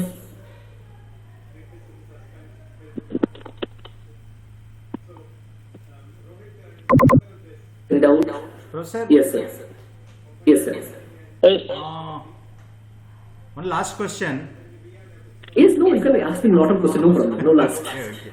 Suppose we need to motivate our faculty in going for the consultancy. Okay, because you know that there will be a lot of reservation due to the challenges they face. Suppose in case we need to motivate them, and what is the procedure you suggest? The first thing is that the institution should create a better policy. That encouragement that I told you now, that if you bring the 1 lakh rupees fund, maybe your 1 hour workload is minimized. Maybe 80% for you, 20% for the college. So that will give us some strong policy of the faculty made. So I believe that every faculty have the different potentials, but only if you encourage that way, that yes, if you do what is the benefit for you, faculty will come. It's very good because I attended one meeting in IIT Kanpur regarding this consultancy project, how to involve the students and faculty. So they told that any student, if you bring any project, so the entire semester's 60% attendance will consider. So that means 85 to 60%, 25% attendance they can encouragement in the terms of consultancy project if any students bring. Any faculty, so they give that way, that 1 lakh rupees funding, 1 hour work would minimize. 80% money is your 20% the college. And if you have that another one college, I forgot the college name. I visited their audit purpose. They told that if you bring 5 lakhs of consultancy project in a semester or in a year, so they will give you the extra 5 years. So that type of maybe you can use by research purpose. You can do your own purpose. They use the extra 5 years. So that way, that institutions have the policy first. If you have the strong platform, every faculty jump to do this one. That is I promise you. Thank you, sir. Thank you. Kempada? Okay, sir. Can I conclude, sir? Yeah, there is no more questions, sir. You can conclude. Okay, sir.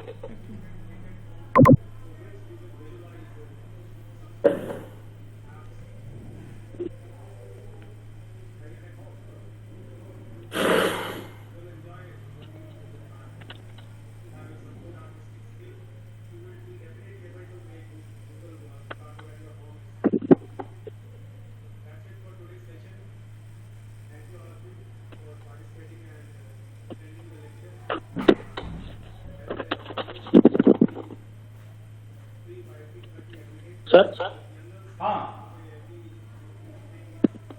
Yes, sir. ಹೇಳಿ sir. What of thanks? Okay, sir. Okay. Thank you, Professor Debabrata. On the behalf of BIT, I extend my heartfelt thanks to Dr. Debabrata Samanta for being with us and presenting the topic of methodology behind the consultancy projects. It was indeed a privilege to have Dr. Debabrata, that means eminent personality. His insightful lecture on this topic was fully valuable information, and also he give various types of consultancy work, whether it may be a small or big, and also whoever they are give the projects, and also if we are having the spark, we can get the projects, and also how to approach and how to get the projects, and whether it may be a small project or big project. So you give so many details, and how it is a benefit for faculty and the organization, and you will give the clear details about all those things and how to get the funds, those things. Thank you, Debabrata sir, for give the details about all those things. Thank you once again, sir. Thank you, Professor Nagaraj sir, for providing me opportunity to give this message. Our principal is there, sir. You would like to say something, sir? I think it is a good initiative. The first lecture was a grand success according to me. Relatively young in age, and maybe a motivation for all the young faculty members who have participated here. Irrespective of thinking, the quantity of the project, the quality of project is also very important. For example, the last one what he shared, controlling the leakage in the pipelines, that is the most impactful project according to me, because once you start implementing some measures to stop the leakage, we can save huge quantities of water, and that will be a major and great contribution to the society also. It is not just a consultancy project, but a great contribution to the society in conserving the water. So there are many such issues in and around us, and irrespective of thinking, I'm doing a consultancy, start observing these kind of issues, and the project start doing small applications to give solutions to the problems, then automatically you will be observed by the society, by the community, by the stakeholders, and people will start recognizing your work and start giving the consultancy works to each one of us. So it is by way of doing small kind of projects like this, we will be identified in the society. Say for example, in a college, in a department, if the student doing academic projects, and if they get stuck, immediately who comes to their mind is a faculty who is capable of giving the consultancy. So that kind of expertise we should develop, and if our surrounding start recognizing, and if they come to us for the solutions for their problems to be addressed, then automatically the circle should improve. It should go out of the campus to other campuses, and other campuses to the industry. Like that, we should develop our expertise and competencies. So we should be identified by our strengths and our competencies for getting the consultancy work. So there is no hard and fast rule for this, and I'm sure today's lecture and interaction with Dr. Debabrata Samanta will definitely motivate many of the participants who have logged in to this session. I hope the coming sessions will also give a lot of insights to the people, and we should start working on the ground. So thank you very much, Professor, and all the organizers. Thank you, sir. Thank you. Thank you for inviting me. Thank you. Thanks. So we now have the next session. So this session will be chaired by Prashant Rao, is a subject matter expert and consultant. You will be giving us the information about engineering consultancy, academia and industry partnership, the path to success. Now I'll request Dr. Rajeshwari Madam of Telecommunication Engineering to introduce Prashant Rao for his session. Over to Dr. Rajeshwari. Madam? Thank you, sir. Okay. Yes, sir. Thank you, sir. Yeah. Good afternoon, everyone. Welcome to the second session of the webinar series from 23rd to 27 November 2020 on trends and opportunities in consultancy and management. So it's my privilege to introduce our second session speaker, Mr. Prashant Rao, sir. He is the Executive Director of the Institute of Intuitive Innovation Projects and Training Programs. So he did his BE in Mechanical Engineering from NIT Trichy and MTech in Farm Machinery Design. And he has an overall of 45 years of experience, out of which 38 years in automotive industry product development and 7 years in engineering consultancy services, mentor, and he's a mentor and trainer for the professional programs, and he holds 14 patents and has authored over 25 technical papers and 4 book publications. And he has a professional experience as a product engineer at the Ford Motors and as a senior designer at the IPA Research Center, and was a GM product engineer at Mitsubishi Motors and was a PGM at the Tata Motors Jamshedpur, and also worked as a chief engineer at the Tata Motors, and he was a chief technological officer and led the group of engineers at Tafe Tractors, and was also worked as a consultant and mentor for Mahindra Research Valley, and also has worked as a senior vice president for Obstetrics Learning Private Limited. And his main core competencies in the automotive electricals, electric vehicles, and electric mobility, and many other areas. So it's a privilege to have you here, sir. We welcome you for this session, sir. Over to you, sir, Prashant. Okay, good afternoon, everybody. Thank you, Professor Rajeshwari, for introducing me, and for the institution of Bangalore Institute of Technology for inviting me and having me here as a speaker. It's a great honor to be with all of you. It's always an honor to be with our teachers, who have our greatest respect at all times. Personally, just to give you an idea, that I come from the industry, and I will give you a perspective which may be a little different from the understanding from the university, but definitely a perspective where we have worked both between the industry and academia to make very successful projects. To just give you a brief idea about why I'm speaking with you today, I've had experience in all the 3 dimensions. I've been a technology leader in the industry, and therefore I've done a number of projects through consultants and universities, maybe over 200 projects over the last 30, 35 years, covering around something like 500 crores of product development. I worked as a service provider globally, and we probably did more than 100 crores of consultancy with companies like Boeing, Mercedes-Benz, Daimler, Caterpillar, and also worked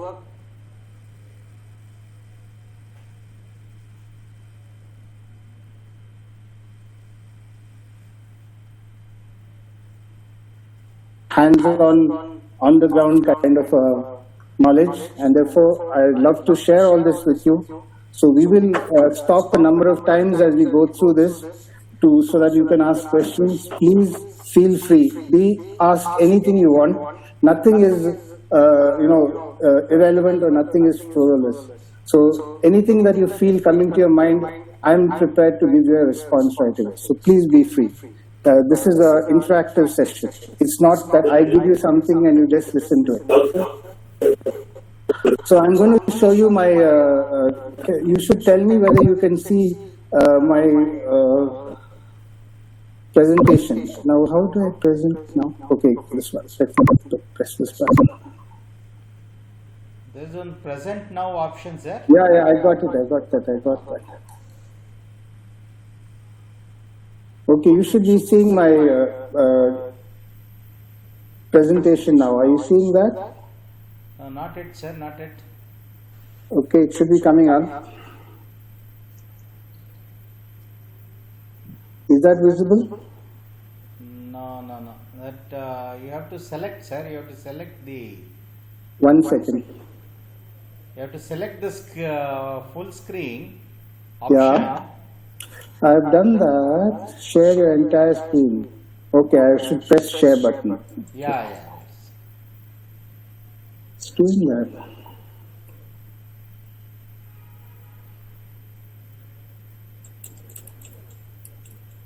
Share.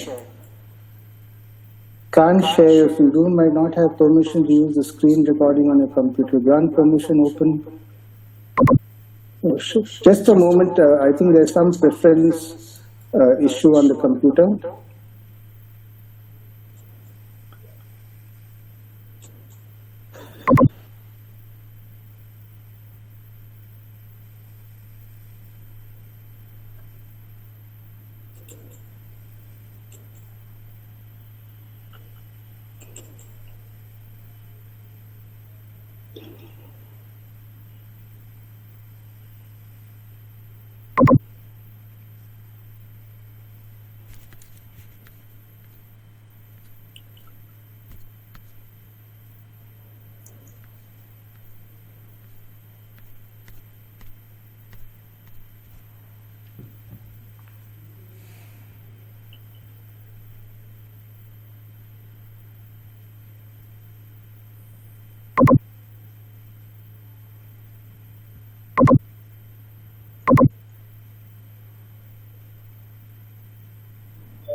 So is there any problem, sir?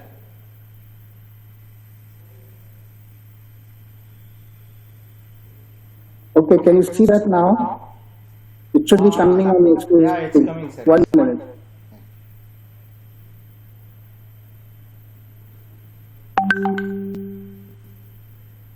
Yeah, it's come, sir. Yeah, the problem was that my laptop was not giving permission to Google to see the screen. So I had to just update it on Google Chrome. Okay, Good afternoon, everybody. Sorry for that glitch, but sometimes these things do happen. Today, we'd like to have a look at consultancy and how the industry and the academia can cooperate very, very positively and come out with a lot of great, positive such relationships. I've been in a number of them, so we will go through that. First thing is to look at, education as not just learning facts, but training the mind to think. It's the first way to look at things differently. I've traveled all over the world, and especially in companies in the US and Europe. They have great appreciation for Indian engineers, but they say that they lack the confidence to think creatively. And they do this once they go and join these companies in the US and Europe, and they do very well. And why don't they do the same thing in India? Because we need to encourage them to think. So training the mind to think is what we need to do. The second thing is that the mind is not just filling with facts. It is igniting it, to lighting it to come out with something new, something different, to lend its own perspective. So these are the two things which make a very big difference in the way we look at education. Let's have a look at what's happening in the global market. What's really going on in the global market? And I'm talking about India's place in the global market, okay? So if you look at 2017-18, okay, we do a business of around $126 billion globally in terms of services.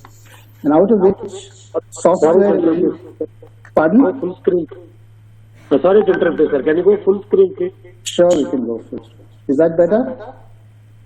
Yes. Yes, sir. Thank you. Sorry for the interruption. No, you're welcome. Please tell me if you have a problem.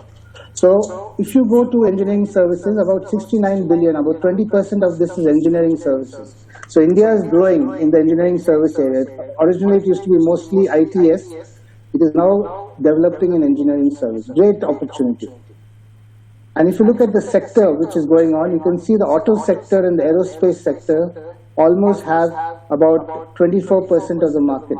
Over and above the telecom sector, which is 62%.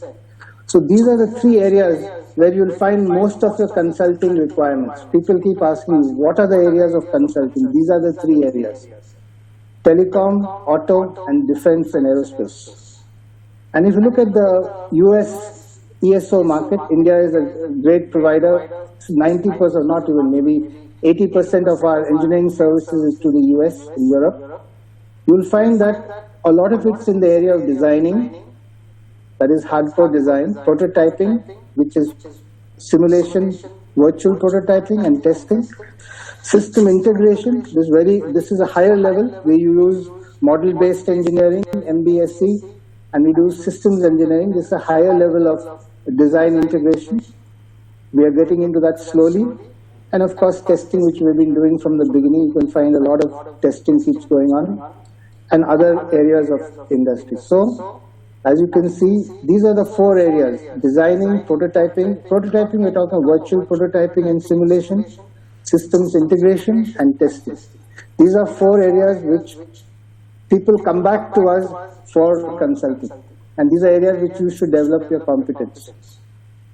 And you look at the automotive industry a little more deeply, you can see today these are what is going to happen from 2016 onwards. As you go towards 2020, where we are in, you can see autonomous driving, body and chassis, which includes the control systems, powertrain and after treatment. Emission is a big challenge. We are on to BS6 right now. Infotainment and connectivity, which almost 20% of the value of cars, and other areas. So these are the new areas which people are developing, and obviously they need to do consultancy in these areas. This is where they'll be looking for expertise, they'll be looking for people who can help them. Let's go further to this and see what's happening in the technology area in terms of disruption. So this was done in July 2018, and this is done by Dualit Consultants. You can see here let's talk about those areas which are in the next 2 to 5 years, or 5 to 10 years. You can see most of it is in 4D printing, in blockchain, in terms of self-healing systems, in terms of digital twins, in terms of virtual assimilation.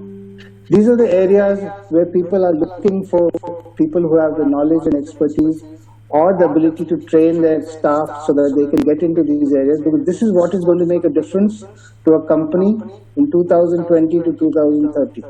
And you have to start training and getting your competence in these areas right from now.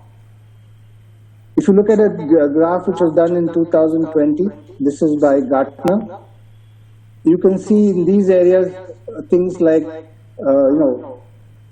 self-supervised learning, you can think like that, networking, multi-experience areas. You look at embedded AI, explainable AI, carbon-based transistors. So you can see how technology is changing very quickly and disrupting what was the technology before it. We expect that every 2 years there will be a new dimension in technology, and the previous 3 years or 5 years will become obsolete. So you can imagine what is the challenge both for the industry and the university to keep up with this change. But this change is happening. It's not like it's not going to happen. It happens in India within 6 to 7 months of it's happening in the US. And India is doing most of the services to the US. We have, I think, more than 1,500 R&D groups in India servicing the US. And then you look at what's happening in manufacturing, how digital they're becoming. They're becoming digital in terms of predictive analytics, advanced materials, high performance computing, advanced robotics, and augmented reality. So these are areas where industry is slowly moving towards the concept of digital production.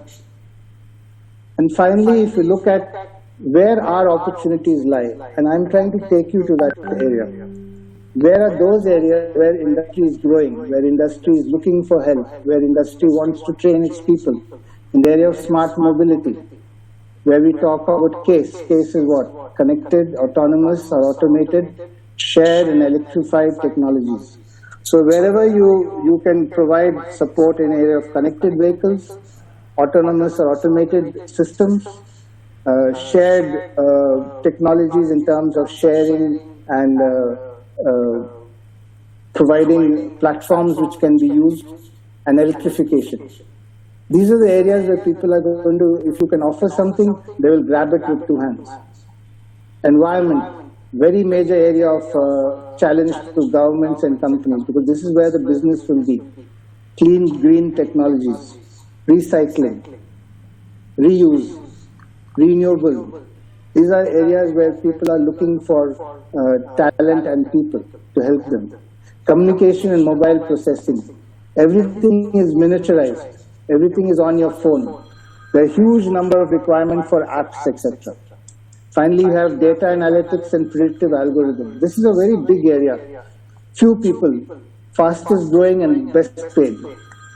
Analytics, previously these were basically the area of statistics. Now it is engineering analytics, handling big data, processing it, putting it on the cloud, and making it visible and easy to use. And finally, you have predictive algorithms which help you to use that data. So we have people who have become good. Indians are very good at this. So anywhere you can build this talent, you have huge opportunity. Of course, new manufacturing with new kinds of materials, composites, 3D printing and robotics, food security, and we talked about precision farming, hybrid innovation in services, which means you are combining a technology platform with a business model. When you do this, you get a hybrid system, and there is when you need the end-to-end understanding. And finally, application of knowledge to creative solutions. How do we make people more ready to apply their knowledge to creative solutions with confidence, the courage, and the guts to do it? I've been personally involved in inducting hundreds of engineers to various companies. And I find the youngest generation, that means the children who are now passing out of colleges in the last maybe 3-4 years, maybe 4 to 5 years, have that courage. They are more adventurous, they take more risks, they're ready to say, we can do it. Preferred to them, if you look back 10 years back, it was less, and if you look back 15 years back, it was even less. So I think the new generation is slowly becoming far more adventurous and creative, and as faculty, as people who are mentoring, we should encourage it. Don't discourage your students to think and experiment and make mistakes. Making mistakes is very, very important. They must learn how to learn from their mistakes and do better. Sometimes they get very constrained by this. And finally, you have the technologies which are going to be adopted in 2025. This is what people are going to be working for over the next few years. Cloud computing and big data we talked about, and encryption and cybersecurity, a very big area. AI and machine learning, very important. 3D and 4D printing, new materials, of course. In future, maybe robotics and quantum computing, but these will be less number of companies. This was done by the World Economic Forum, looking at about 85 companies around the world. And we service this. If you ask, somebody asks, what do the IT companies want? IT companies, 70 to 80% of their business is outside this country. And therefore, they have to service this requirement. And the COVID situation, what does it do to you? It accelerates the digitization of work processes. People are making their processes more digital and less manual or analog. Acceleration of automation. So automation has become a big area. How do I automate my routine tasks? Who can help me to do this work? How can I get my job done through the cloud or through virtual systems, virtual machines? How can I do it so that a person in Taiwan, a person in California, and a person in India can validate an equipment without having that equipment to move from place to place? These are areas where people are looking for solutions, and that is where we should look for our knowledge to grow. Permanently reduce the workforce, not so many. But you find most people are looking at how to automate, how to make things happen remotely. And those people who can, that's why cloud services is earning so much money for companies like Google and Amazon. Because you can do it anywhere, anytime, anyhow. So this is where the world is moving, and this is where your major opportunities in consulting will come from. But what does it do to the people who are working here? It changes their skill sets. So your engineers will have to have different kinds of skill sets to meet this global requirement.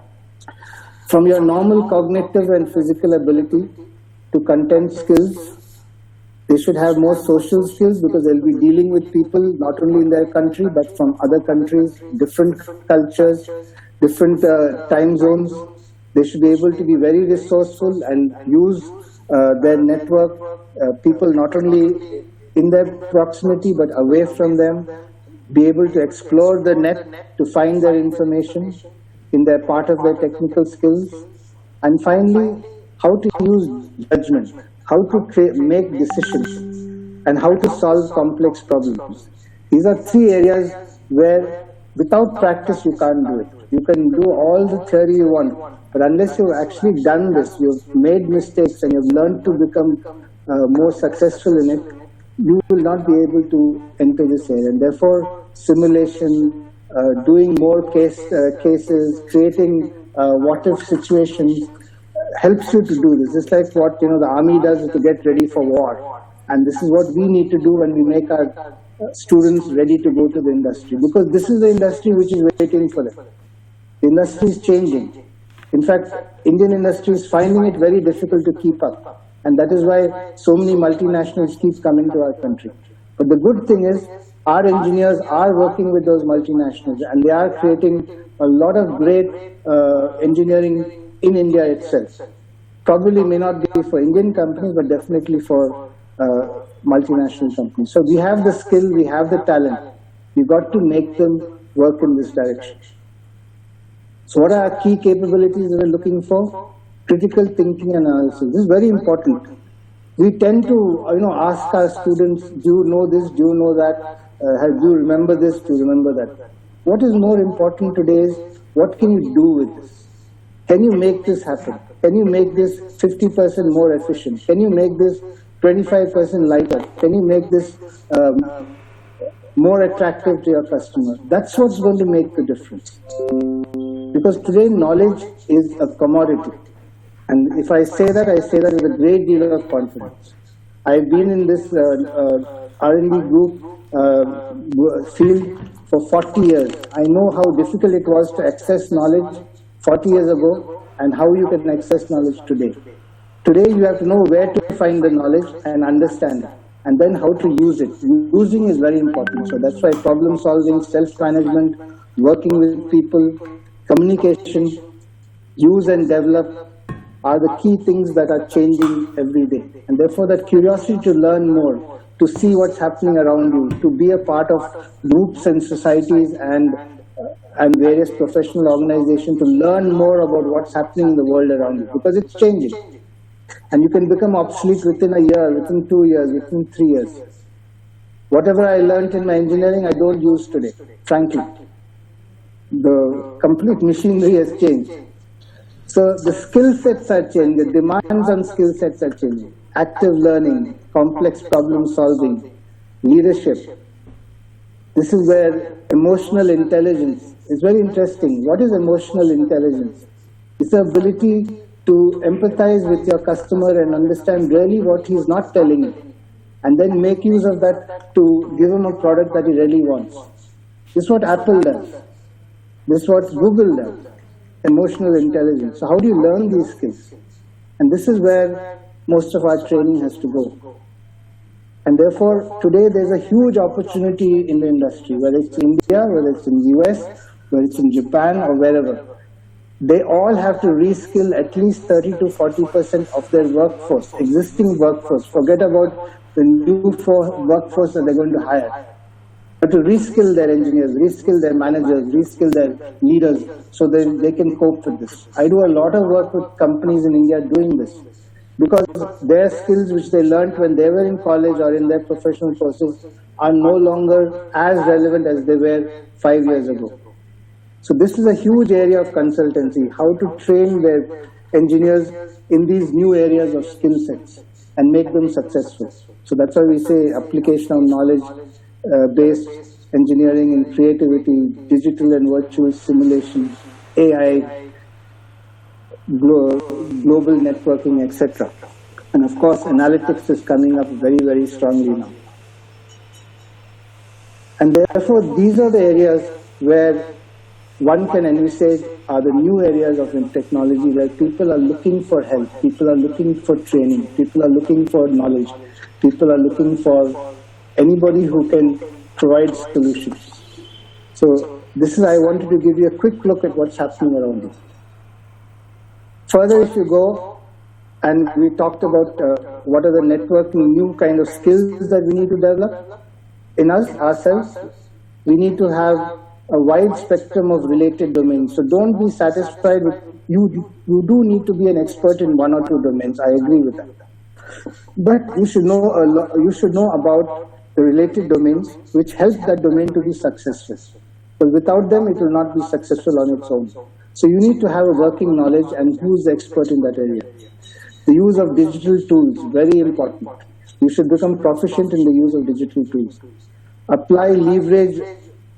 Ability to leverage virtual online connectivity.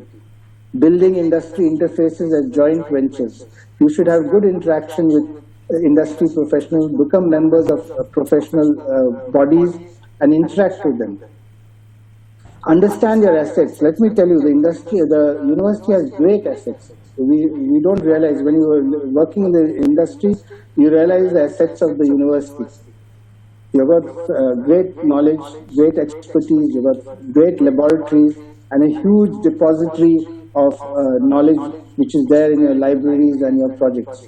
These can be leveraged only if they are converted into an interface which can work with industry. But it's a huge asset that you can really make use of. It's not only your personal knowledge, but the knowledge and expertise all around you in the university. And of course, be continuously curious to upgrade yourself. Finally, if you want to build an ecosystem which is supportive for consulting, what would you do? I mean, already I've been hearing your speakers. There's already been there's a lot of work which is going on. But some of the few key points, little points that are important: become members of professional and social media, like LinkedIn was mentioned a number of times, very useful. Develop network contacts, be communicative, talk to people, write to people, mail people, get to learn who else are there, follow various professional bodies. You'll get to know people. Build a support team in your university. That means yourself, your colleagues, your students. Build a support team. Very important, so that you don't have to do all the work yourself. You can be an expert in one area, and you can have 5 people in associated areas who will work with you. You become very strong when you do that and make joint programs. Remember, the industry wants a solution. It doesn't want expertise per se. It's very important to understand. I don't need an expert only. I need a solution when I'm in the industry. So I've got to make this particular onboard diagnostic system work. This is my problem. I want a solution. My solution is not only making it work, but making it work in the system, making the system work on a vehicle. Then I'm okay. Otherwise, it is of no use to me to make only a solution to a very narrow scope of activity. So having a team is so important. And of course, market a brand. You have a very well-respected institution, Bangalore Institute of Technology, very old college of Bangalore, well-known. Create a brand around that institution. It will help you. Be known for certain things which you can do better than others.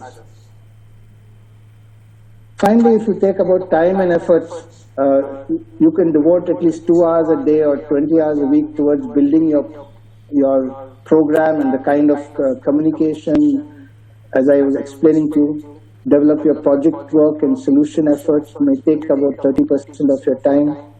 Devote at least 1 to 2 hours in talking to your industry consultants or network, your contacts, discussing what's happening.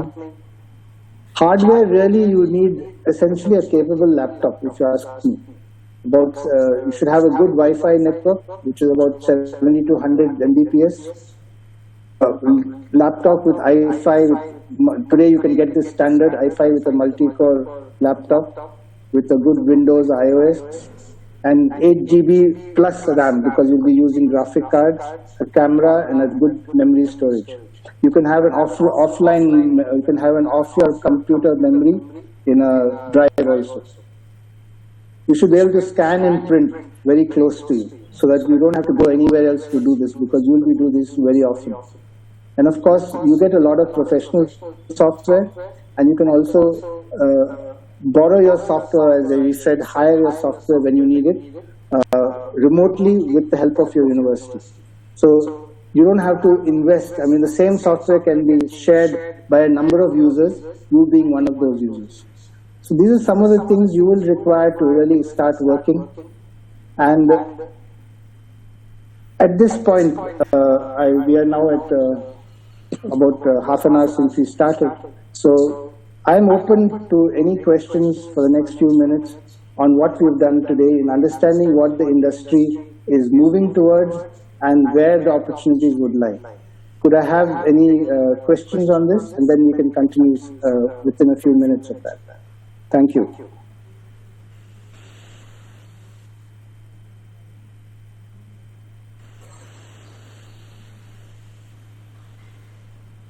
You can use your mics. I mean, please go ahead. Do you feel that this is reasonable looking at the future over the next 5 years till 2025? These are the new areas which we need to start developing our expertise in if we have to really offer services which are highly valued. What's your response to that? Sir, I have a question. Please. Yeah. So you said a lot of trends which are becoming the de facto by 2025. So when we are talking about consultancy and being a freelancer, being an independent entity, how to equip? I mean, I may have the expertise, or I may equip myself or skill or reskill myself into the upcoming areas. But establishing myself as a consultant into any one of this industry, what is really required other than my expertise? See, I tried to explain that to you, but there are three things. One is, as an individual, you will always find it a little difficult. So you have a great college behind you. Use that as your brand. It will help you to open many doors, because you need to have some credibility behind you before you can really approach anybody or people will know about you. So start a good group in the college. Have a good group of co-workers with you, students with you, where you can then publicize your skill sets and what you can do for the industry. But you'll be coming from an institution, that is from a good institution which people recognize and people have heard about. If you come as an individual, you'll find it very difficult to approach the industry, because remember, you're not the only person looking for work. There are professional companies, there are multinational groups which are also providing services, and there are a number of consultants who have been in the field for quite a number of years and have their own branding. So for you to compete against them is going to be a little difficult if you come slowly as an individual person. But as you do more projects, your clients will talk about you to their peers and their colleagues, and you will be known and you will get more work. But to start with, you need to have at least some credibility and brand name to approach these industries. So I would suggest, don't go it alone to start with. Go with your college, go with your group, build a portfolio of at least 4 or 5 projects, and then use your connects with the industry to get more work. Right, sir. Thank you. Welcome. Okay, let's go forward, because we would like to cover more as we go. We'll keep asking questions as we go. So I want to give you a quick look at what others are doing. And these are some of the best institutions in my experience. I've dealt with all of them. I've done, as an industry person, I've done a lot of projects with them. Let's see what they do. So IIT Madras is there, not far from you. They've got a good industrial consultancy group, which is there. And for example, let me hide that, yeah. What happened?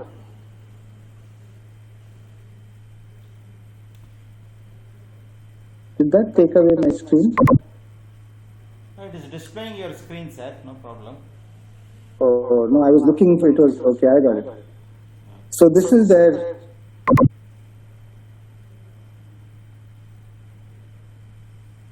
Okay. So this is their site called Center for Industrial Consultancy and Sponsored Research at IIT. They have, this site is where they do their consultancy, but what is interesting is that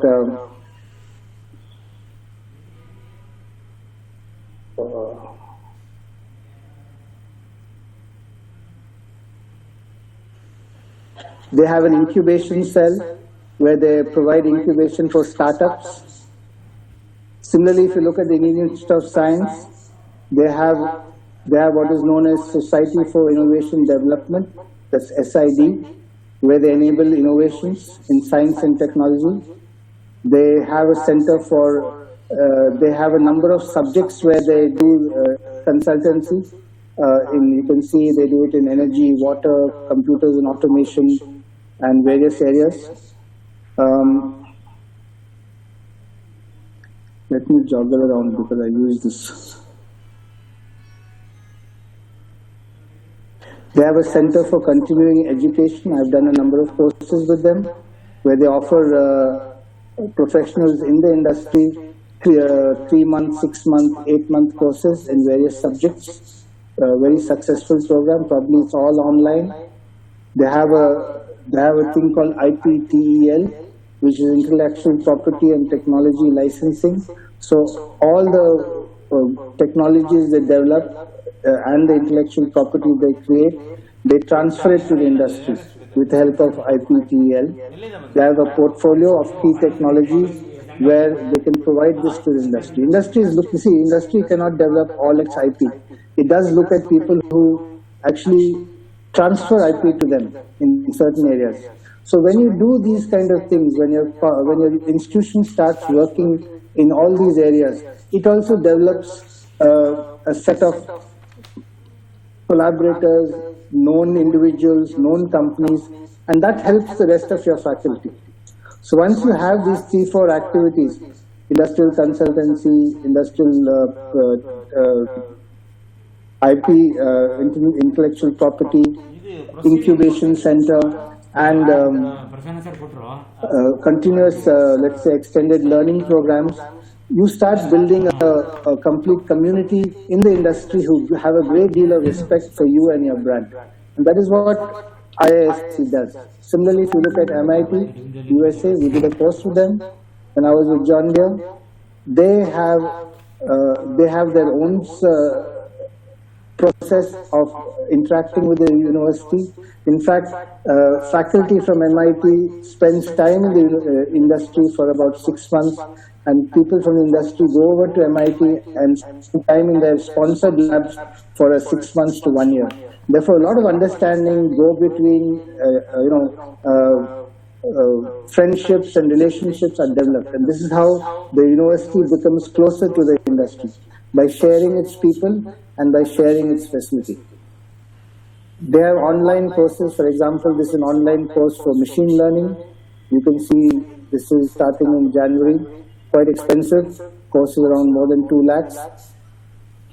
This, they give you the course overview for this machine learning course in MIT. And they talk about duration, 6 weeks.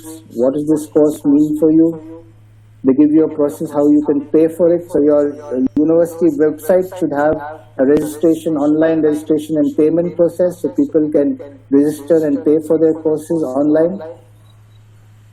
And what they do is very important, is they break it down into small modules. So 6 weeks course or a 3 months course, it's broken down into smaller modules, so you can go through module by module and see your progress. You have assessment, self-assessment for each module. And you have the faculty directors who provide you the inputs and guide you through the course. So this MIT and people like, and then what is interesting is that if you take more than one course, you get what is known as a executive certificate. So if a person in industry wants an MIT executive certificate, he has to do a set of 3 courses. And then he'll get a certificate from that university that he has done this executive program. It's not a diploma or a degree, but it's a recognition that he has this competence. So a lot of industry people who don't have time to go and see, one of the biggest problems for industry is they have to learn a lot, but they don't get time to go and attend full-time or part-time courses in the university. So these executive programs is what helps them in the evening, on Saturdays and Sundays, or online. They do these courses, and therefore you give them these kind of certificates. It's very helpful to them. And then there's a lot of emphasis on innovation at various things. How do we help people to be more innovative? So you can see here, this is where the labs of the university are so important. The labs have got so many facilities, so much of talent, so many students working on projects. All this can help in creating innovation both in the lab and from your visitors from the university, from the industry, who will come and work with your teams and help them to also become more innovative.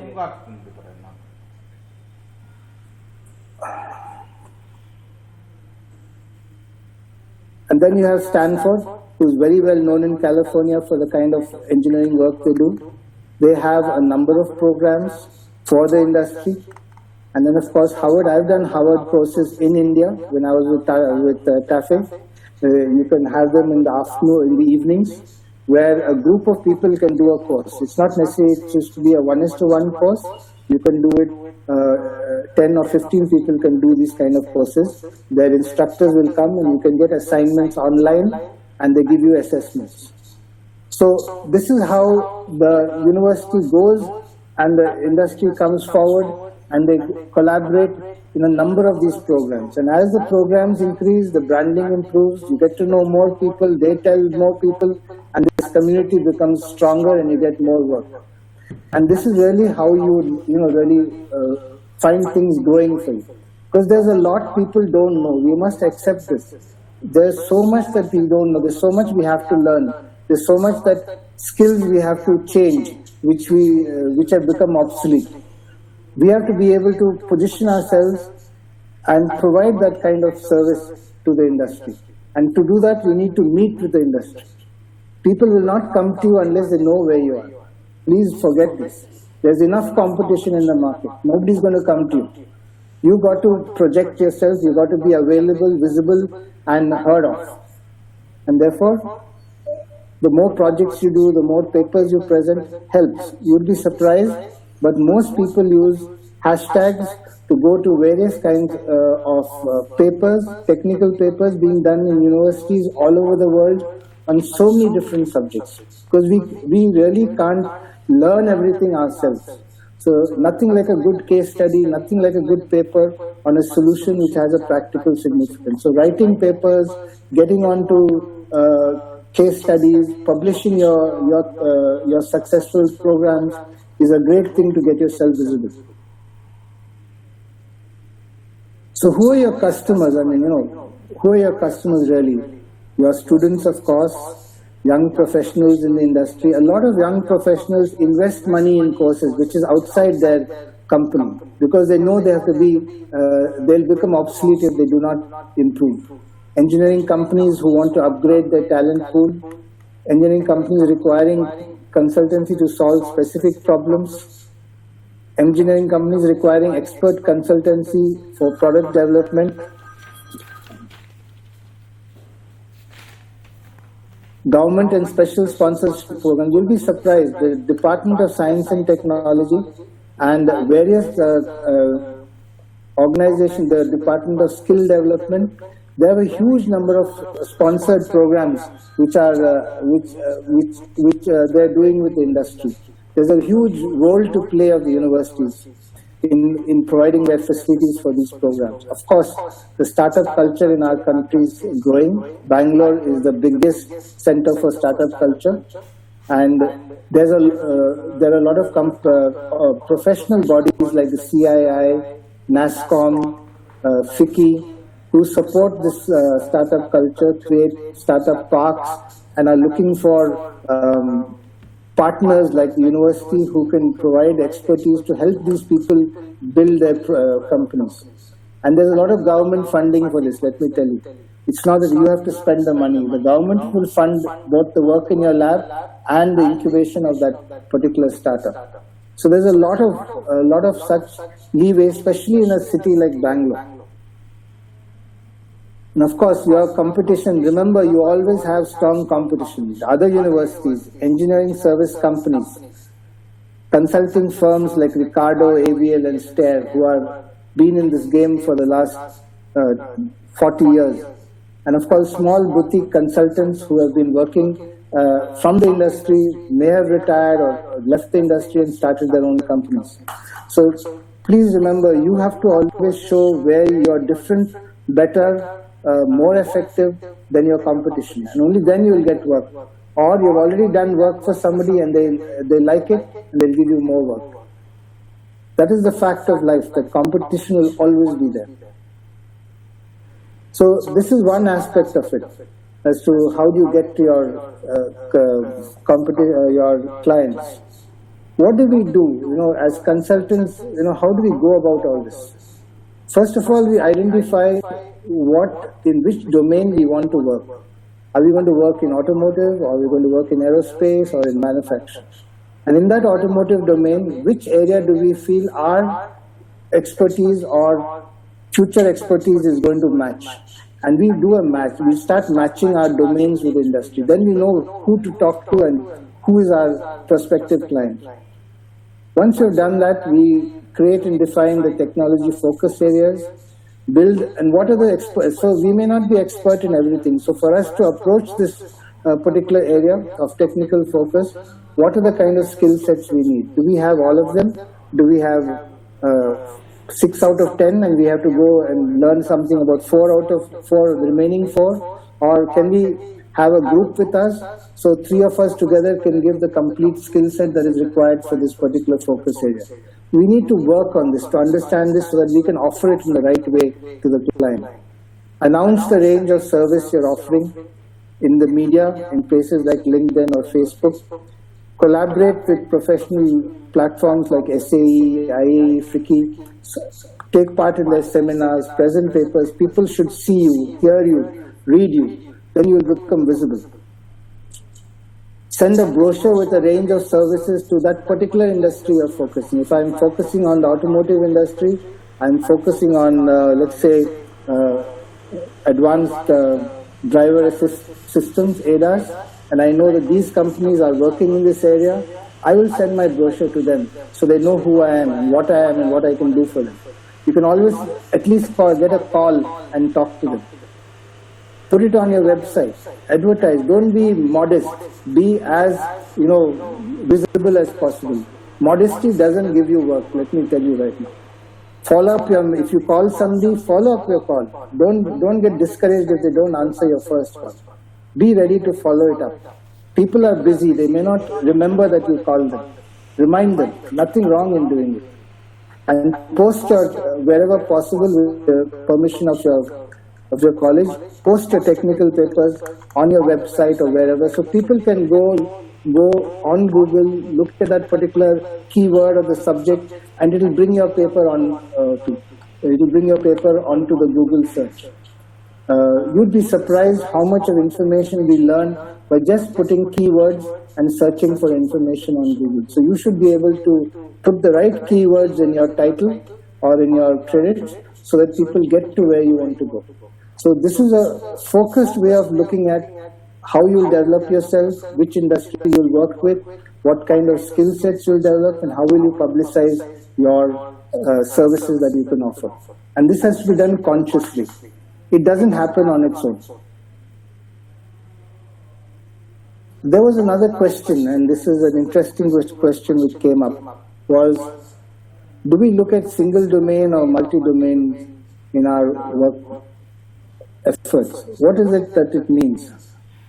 See, the industry uses both. It depends on the work the industry is doing. For example, if you're looking at an area of complex engine combustion, we are challenged. We have to get to BS6 emission norms by this year. Was a typical example by 2020.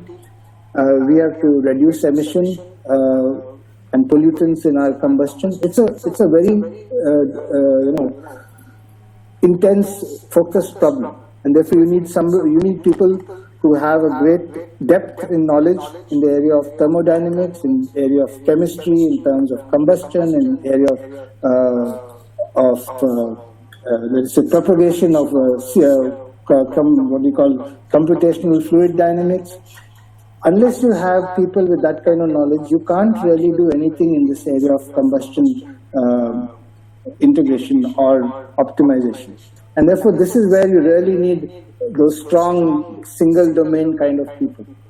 But this is 85% of industry requires people with a multi-domain approach.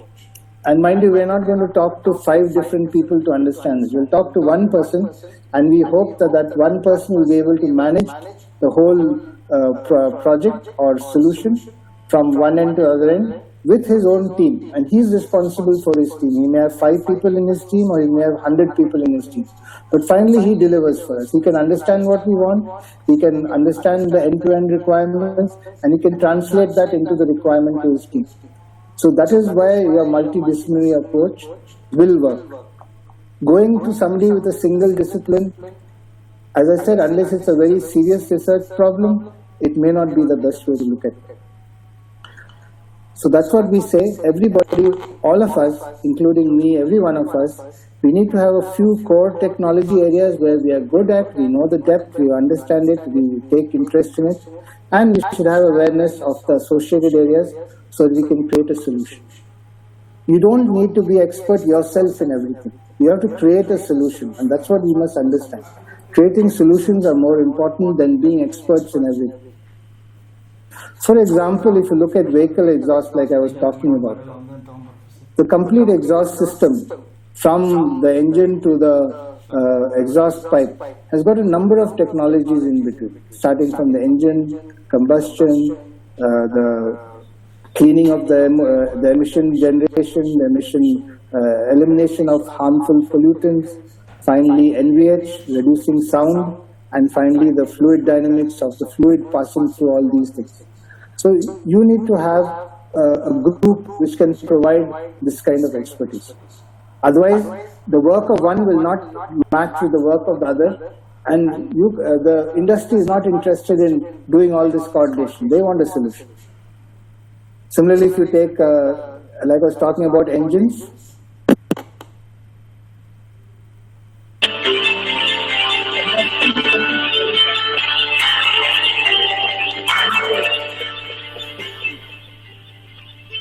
we have the expert group which can work in this complete setup. We are really large, and we are conducting large. We have a lot of good people who can do this work.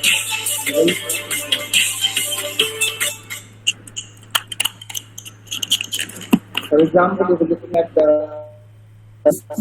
for a BS6 vehicle, it involves so many other modules also. There is a dosing control unit which is electronic. There's a supply module which has an ECU. There's fluid dynamics in the gas passing through the various catalytic converters. All these people have to work together to create a solution. And that's what the industry will look for. It's not going to hire 5 different people and then coordinate them. It would rather give it to somebody who can do it. And this is where the engineering services companies win over others, because they are able to get the group together. And this is where the university has all the experts. It has to bring them together into these kind of focus groups. Similarly, you can see in the terms of exhaust after treatment electronic management system. You have in addition to that, you need to know about the diesel, you need to know about the catalytic converters, you need to know about the after-treatment control units, and they all have to work together. You have to test it, you have to evaluate it, you have to see where it will go wrong, where it will fail, you have to make it fail-proof, you have to understand what is the operations on the road and by the customer to make this work. So if you see I'm going to come and do only one small part of it, you say, okay, fine, you are good at doing this, but can you get the other guys also to help you out in this? And that's where your connects and contacts work. So this is a control structure of an engine management system. You can see that it has all the blocks in it: engine after treatment, diagnostic, and vehicle networking. And it has both sensors and actuators connected to it. Similarly, if you take on the after treatment, like I have mentioned, and if you were to design even a simple thing like an exhaust system, you need to have a complete idea of what each element of this exhaust system is going to contribute to your final result, which is your noise and your exhaust emission. So to say that, we need to have a multi-dimensional approach for 85% of the problems which are there with industry. We should have a team, we should have a group, we should have consultants who we can call on board whenever we want them, from our professors and from other departments, and then this will happen. And then you will be able to create those solutions which the industry will respect you, saying, yeah, these guys are the guys who can solve our problems. For example, in the ADAS system I talked to you about, you have adaptive cruise control, you've got automatic braking, you have parking assist systems, you have imaging system like the previous speaker, Dr. Samanta was talking about. And then they all have to work together. So you have electronics, controls, signal processing, software, hardware, algorithms. This team has to work together. And finally, you can create a product which is safe on the road. And that's what the company wants. And like we talked about smart farming, we have got IoT, data-based analytics, and actually connecting vehicles. All these technologies come together to create a solution. So the world is becoming more complex. It's not so simple. And that is why we need consultants to help us go about it. So there are a number of disruptive opportunities like we're talking about, where new players are coming in and taking over the business. The people who stay with their old skill sets will slowly get pushed out of the business because they're obsolete. What they know is not relevant to the industry today and tomorrow. Therefore, one must accept that. So I'll stop here and again get back. We can spend another 5 minutes for any questions up to this stage. So please feel free to engage with me. You can ask me. I'm a practical person. I face the difficulties. So you can ask me what is your doubts in your mind. Don't worry. Just go ahead. None of us were experts when we started. We all had to make mistakes and learn. So please ask me. Thank you very much, sir, for clarifying, eye-opening certain things. Like, we need not be the expert in everything, only thing is we need to give a solution. So in that perspective... Yes, please go ahead. I'm hearing you. Go ahead, please. I was wondering, No, I'm hearing you. I'm listening to you very carefully. Please go ahead. Okay, so being a solution provider, we may have the knowledge, like I said in my earlier question, upskilling, reskilling, we have acquired some knowledge to put it into an idea or a kind of a solution, an end-to-end solution. Yes, go ahead. End-to-end solution. End-to-end solution without the context of the networking of the other domain experts like SMEs or other people. I mean, putting everything into place as a consultant. Okay, that would be a challenge. Being an independent consultant. So, how to get away? I mean, it's a kind of a paradoxical situation. Is what I'm trying to explain here, where I may not be able to. I may try to come out with a solution, but finding the right the people, just like as I said, the combustion engine, finding the people from all the domain and putting it in one place and being a sole solution provider might be a challenge. So, how do I get over this situation? Yeah, so that is what you're saying is right. Nothing wrong in what you're saying. You can't do everything and get all your thing organized right from day one. So as an individual consultant, your first duty would be to understand who's your customer and, as I said, the focus areas where you want to work and who will you collaborate with. As I said, collaborate with your university, with your group of faculty, with your students, and work with somebody who's already been working with the industry for some time.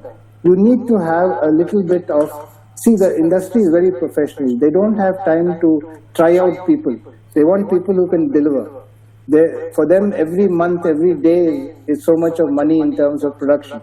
It's in crores of rupees. So they look for people who can come together, maybe individual consultants. As long as the individual consultants work with the integrator, if the company decides that it will be the integrator, fine. Join that group with that particular manager, with that who wants to have 2-3 consultants working with them, and then you will be able to come out with a solution. But as I said, there may be areas like combustion or structures or let us say artificial intelligence, where even an individual consultant with a depth of knowledge can provide a solution in that area where that company is looking for. It may not be looking for an end-to-end solution. It may be looking for a quick solution or a deep solution for a particular problem. So those areas are there. It's not that they're not there. They may be a little more difficult to find. But if you advertise that I can, as a doctor or as a consultant, you advertise, or you're on the public social media that I'm a consultant with this specific speciality, you can still get people will approach you because there will be such problems. But remember, they will be very specific and they will require a good amount of in-depth research and activity. See, remember that all companies hire engineers, all companies hire engineering managers, all companies have some technical expertise in-house, and they would prefer that those people work on their small, easy to solve problems, because that time frame is not very large and investments are easy to manage. but they will look for consultants in those areas where they don't have the people, or they don't have the time, or it will take more time for them to do, or they don't have the lab facilities, or it's an area which they may not be looking at tomorrow, but it will definitely come back to them maybe a year from now. Or they have to go to a new market where they have not been before and they don't know about that market, so they want somebody from that market to help them out. So remember this, that there is an engineering talent already there in the industry also. So you will have to add to their efforts. Okay. I understand, yeah. But it doesn't mean that an individual consultant cannot approach an industry. They can for specific areas and specific requirements. For that, you'll have to identify where those specific areas are by reading literature, by understanding what companies are doing, like us keeping track of where technology is moving, and then publicizing that you can do that work. And definitely they'll approach. Right. Okay, to be specific, thank you, sir. To be specific, because the reason why I asked this is, I am focusing on a couple of areas where the industry is trending. That's where your presentation complemented all that I was thinking. It just gave a structure to all my thoughts. Thanks for that. I'm specifically I was asking for two areas where the cyber security and cyber forensics and the electric vehicle management. Yeah. So this is where I was focusing on, where I'm not that expert in the electric vehicle management, where I've just equipped myself of what is required by the industry and its expectations, but I'm not an end-to-end technical person on the EV part.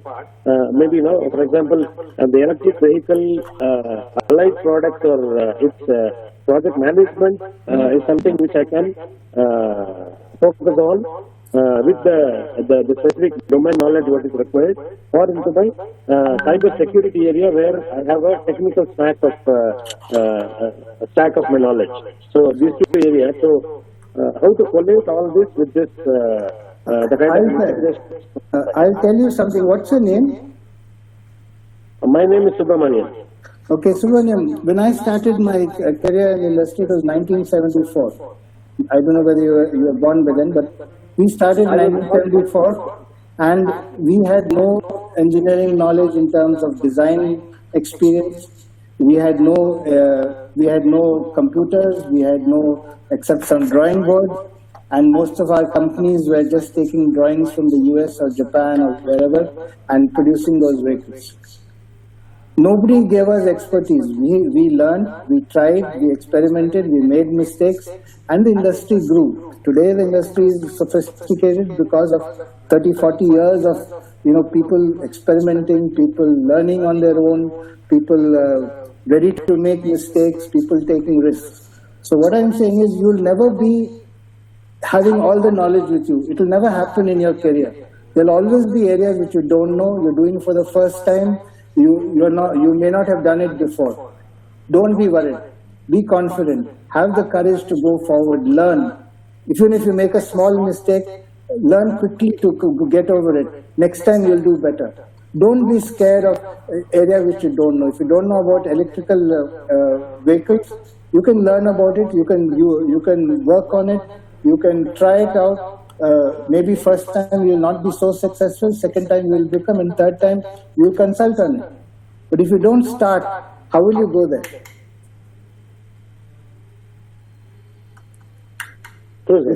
So you can start with small companies, you can start with startups, and then slowly graduate to bigger and more sophisticated companies as you gain confidence. The market is very big. You don't have to start with Tesla to start with. You can always start. There are many startups who are coming out with two-wheelers, coming out with three-wheelers. So many different kinds of companies are there in the electrical vehicle field, in India also. Thank you so much. So don't feel discouraged. I know I'm putting a lot of load on you people. We all started like this. True. Industry did not know anything about cars before or aircraft before. Everybody, learned the hard way. ISRO, HAL, DRDO. It is through scientists and people who had the courage to go forward that it went on. So Indians are good, don't worry. Very talented people. no problem. I can tell you, I've competed with my engineers all over the world. We always come on top because we have the courage to do what others won't do. Okay? Sir, I have a question. Yeah, please. Sir, we find in engineering like mechanical and civil, there is a lot of opportunity for consultancy. But in the field of information technology, we are not seeing many opportunities. Is it true or is only our Can I tell you, because you're 180 degrees on the opposite side of the situation. Yeah. This is totally untrue. Remember, I told you ITS is 70% of all consultancy, outsourcing, engineering services is in ITS, is in information technology. It's not in automotive or aerospace, because this is the area which is moving fast. It has got a huge amount of application around the world in hundreds of different domains and situations.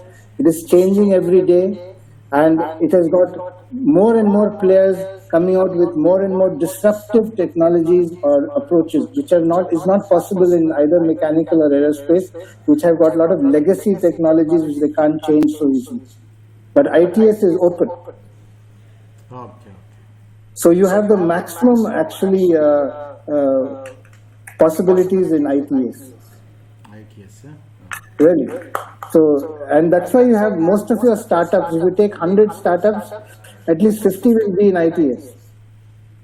Or more than that, maybe 70 will be in ITS, about 20, 30 will be in other areas. Because this is where your individual creativity can be leveraged very quickly. Your investments are less, your knowledge is available online, you can manipulate it faster. All that is, upgradability is very simple. So these are levers which you can use. Okay, thank you. And there are a lot of online tools which you can make use of very easily, both in Linux or in other areas of languages. Python, these are areas which are moving very fast. Or in autonomous products, artificial intelligence, machine learning. These are areas where every small application, if you can make it smarter, it's an opportunity. Yeah. Anything from your fridge to your aircraft. Even forget about products, you can also make people's work smarter. I mean, you just go to a company and tell them, okay, you've got 100 engineers doing this. They're taking, today they take, say, 2 weeks to do this job. We will make a system by which those same guys can do it in 2 days. You think companies are not interested? They're very interested. Okay, thank you. Okay? So there's a lot of work that you can do. Thank you, sir. Thank you. Okay, let's go forward and we're moving in our time frame, so let's keep moving. So I'll show you this video. Let me run it. Probably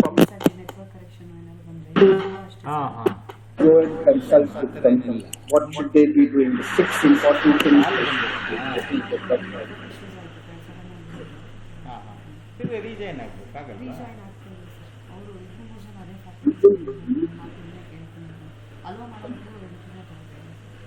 resign ಮಾಡಿ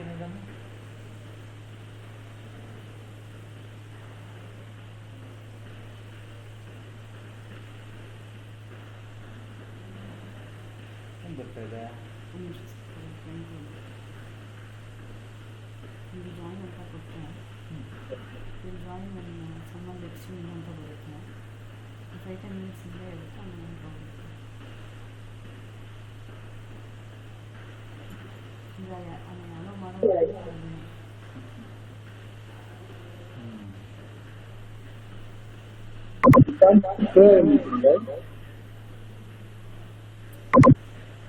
Audio is not there, sir. We are not able to hear.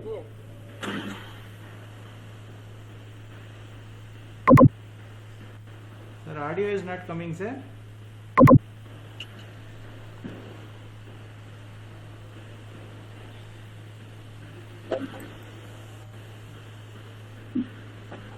ಇಲ್ಲ,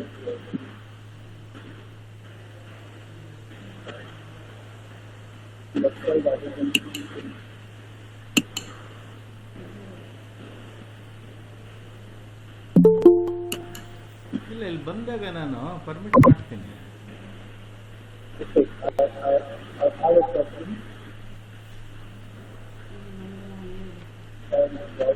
ಈಗ ನೀವೇನಾದರೂ ನಂದಂತಲ್ಲ, ಅಲ್ಲಿ ಇಬ್ರು ಮೂರು ಹೇಳಿದ್ರು. ಅಲ್ಲ, ಈಗ ಅದು ನೀವು ಕಾಲ್ ಬಂದ ಮೇಲೆ ರೀಜಾಯಿನ್ ಮಾಡಬಾರ್ದು, ಅದು ಇರುತ್ತದು ತೋರಿಸ್ತೀನಿ. ಆಮೇಲೆ ಅವ್ರು ಕೆಲವ್ರು ನೆಟ್ವರ್ಕ್ ಏನೋ ಡ್ರಾಪ್ ಆಯಿತು, ಸಡನ್ ಆಗಿ ಏನೋ ಬರ್ತಿಲ್ಲ ಅಂತ ಹೇಳಿದ್ರು. ಅಶ್ವತ್ಥಪ್ಪ ಸರ್ ಸಿಕ್ಕಿದ್ರು. ಹಾಂ, ಇವರು ಈಗ ಹೌದಾಯ್ತು, ಅವ್ರು ಸರಿ ಆಯ್ತು ಸರ್, ಬಂದು ಜಾಯಿನ್ ಮಾಡ್ತಾರೆ.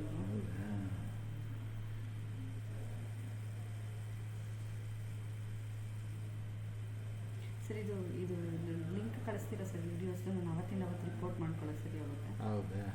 ಅದು ಏನಾದ್ರು ಪರ್ಟಿಕ್ಯುಲರ್ ಫಾರ್ಮ್ಯಾಟ್ ಅಂತ ಏನಾದರೂ ಇರುತ್ತೆ ಸರ್? ಏನಿಲ್ಲ, ಸುಮ್ಮನೆ ಅದೇನೋ ರಿಪೋರ್ಟ್ ಯಾವ ಥರ ಏನೇನು ಪಾಯಿಂಟ್ಸ್ ಹೇಳಿದ್ರು, ಅದು ನಮಗೆ ಹೆಂಗೆ ಯೂಸ್ ಆಗುತ್ತೆ ಆ ಥರ ಆ್ಯಸ್ ಎ ರಿವ್ಯೂ ಮಾಡಿದ್ರೆ ಏನೇನಿದೆ, ಯಾವುದೇ ಅದು ಹೆಂಗೆ ನಮ್ಗೆ ಯೂಸ್ ಆಗುತ್ತೆ ಅಂತ.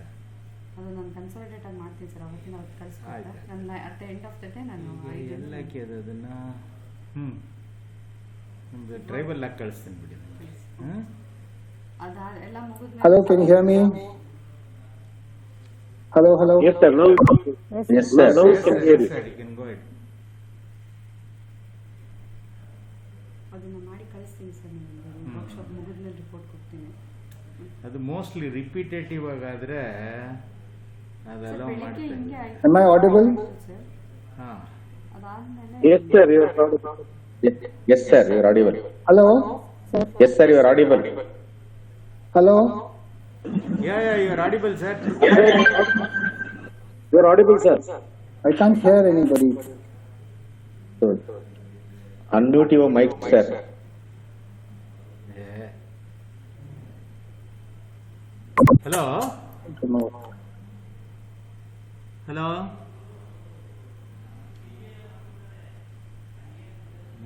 ಬರ್ತಾ ಇದೆ.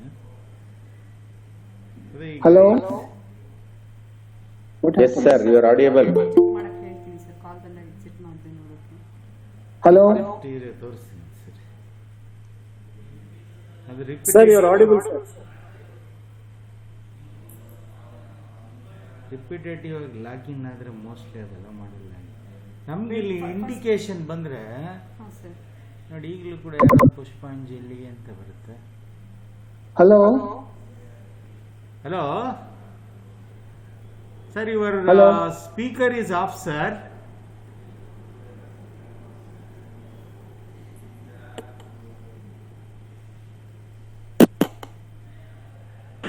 Hello, can you hear me? Yes, sir. We can hear you. Your mic is on. Is off. I'm not hearing anybody. Means your mic is off. Mic is on, and your speaker is off. What happened? Speaker is off. Maybe you can, sir, Nagarata sir, you can text him possibly. Yeah. Hello? Yes, sir. You can. Why am I not able to hear?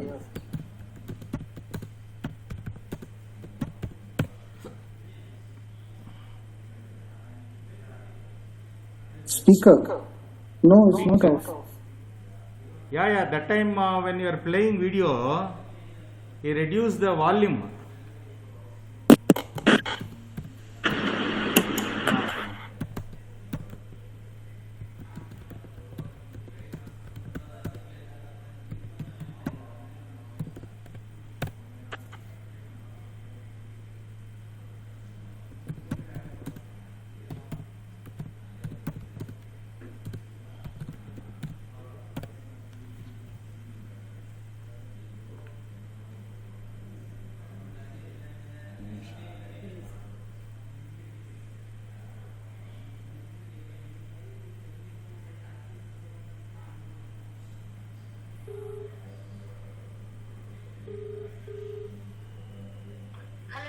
Madam ಅವರು volume reduce ಮಾಡ್ಬಿಟ್ಟಂಗಿದ್ದಾರೆ ಅವರು ಇದರಲ್ಲಿ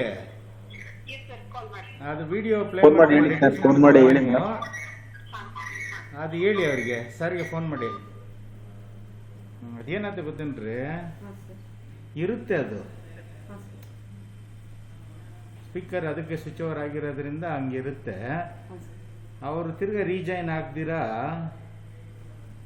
ಅಲ್ಲಿಗೆ ವಾಪಸ್ return ಆದ್ರೆ ಅಂದ್ರೆ ಅವರು ಅದಕ್ಕೆ lockout ಅಂತ ಬರುತ್ತಾ. ಆಮೇಲೆ ಅವ್ರಿಗೆ ಒಬ್ರು ಇವ್ರದ್ದೆಲ್ಲ ಚೆಕ್ ಮಾಡಿ ನೋಡಿದೆ ಸರ್ ಜಾಯಿನ್ ಮಾಡೋಕ್ಕೆ, ಅವ್ರದ್ದು ಹಂಗೆ ಬರ್ತಾ ಇದೆ. ನಂದು ನೆಟ್ವರ್ಕ್ ಏನೋ ಡ್ರಾಪ್ ಆಯ್ತು ವೈಫೈ ಅಲ್ಲಿ ಡಿಪಾರ್ಟ್ಮೆಂಟು, ಅದಾದ್ಮೇಲೆ ಹೋಯ್ತು. ಬೆಳಿಗ್ಗೆ ಎಲ್ಲ ಜಾಯಿನ್ ಆಯ್ತು ಆಟೋಮೆಟಿಕ್ ಆಗಿ, but afternoon session Can you hear me now? Can you hear my voice? Yeah, it's coming, sir. Okay, I'm sorry. Something happened to my screen. Yeah, now it is. I'll just try and see. Just tell me once more if you can hear me. ಫೋನಾ ಅಲ್ಲ, ಯಾರಿಗೆ ಹೇಳ್ಬೇಕು ನಾನು?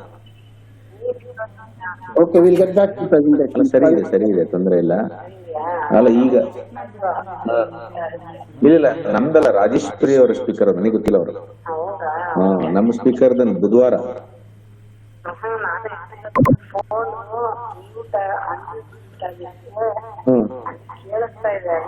Okay ಸರಿ.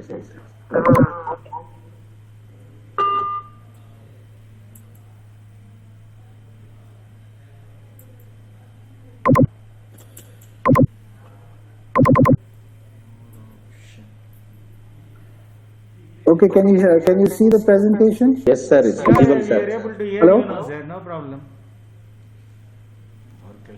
Hello? Hello? Can I have a response, please? Yes, sir. You're audible, sir. Not hearing anything.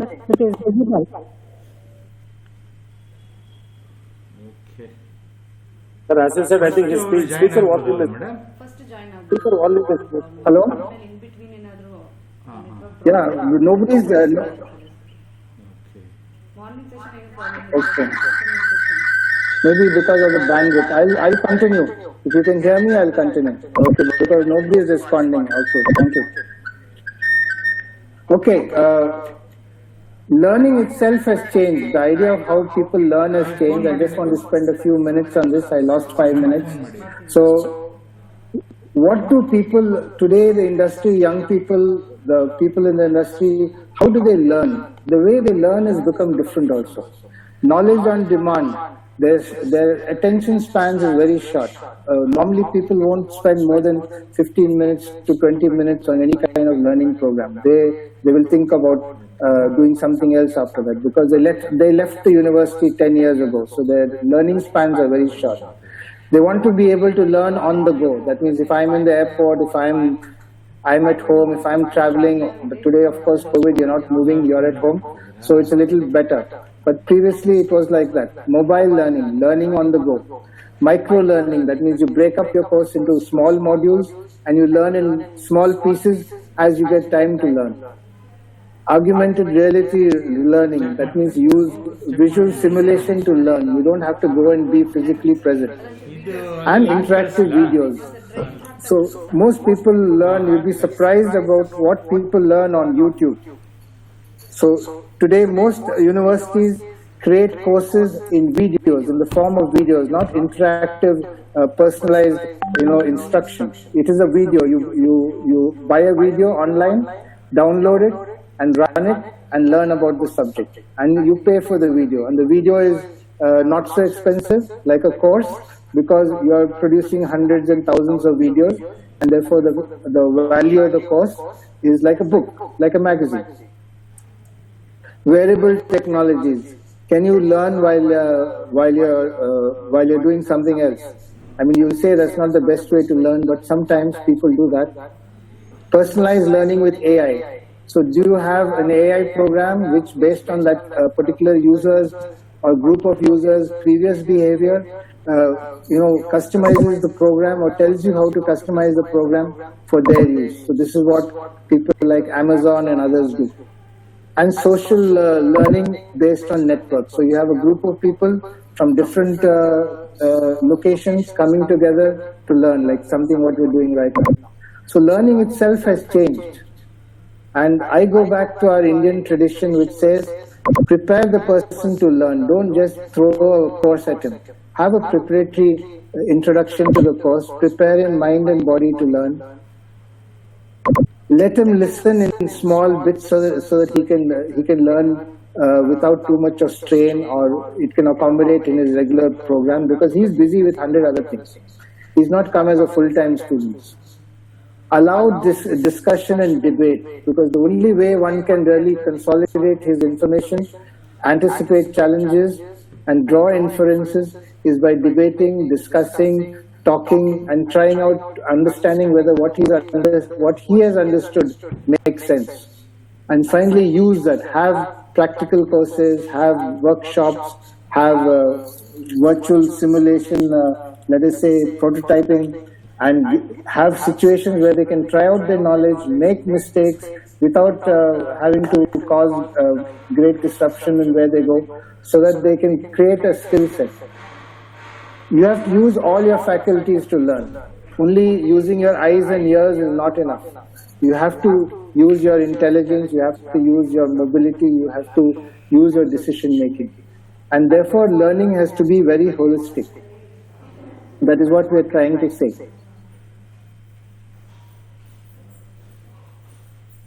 And therefore you have micro classes, you have brainstorming where you allow people to debate, throw ideas, build on each other's ideas.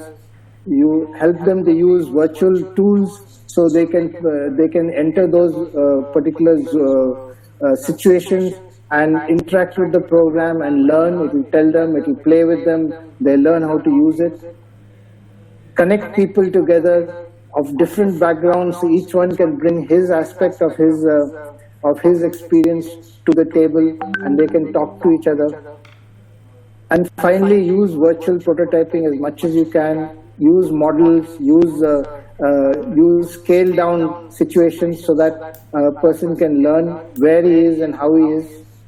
And finally, have collaborative assessment. Let people know how they're doing. Let them know whether they're doing good or they're doing bad, and how they can improve, and learn from that. Assessment is as important as teaching. And assessment should be encouraging, it should be creative, it should be fun. And then only people will learn. And then only you'll find people growing and going to their objective of reskilling, creating more talent, and becoming better in what they do. And then they become industry experts or whatever. So learning itself has to be rearranged. And what is most important, and I didn't mention that properly, is that the teacher has to move away from the front of that board. You are no longer the center of education. You are a coach, you're a mentor. Your students are the center of education. It's their learning which is important, not your delivery. It is their understanding and competence which is important, not your expertise. It is their ability to take decisions and make judgments, and not your wisdom. And therefore, that's how you become a coach and a mentor, and stop having a one-way dialogue. I'm sorry I'm doing it today because of this remoteness. I would love to see all of you and become a more interactive coach to you. Finally, of course, people must understand that IP is very important to the industry. This is a competitive world.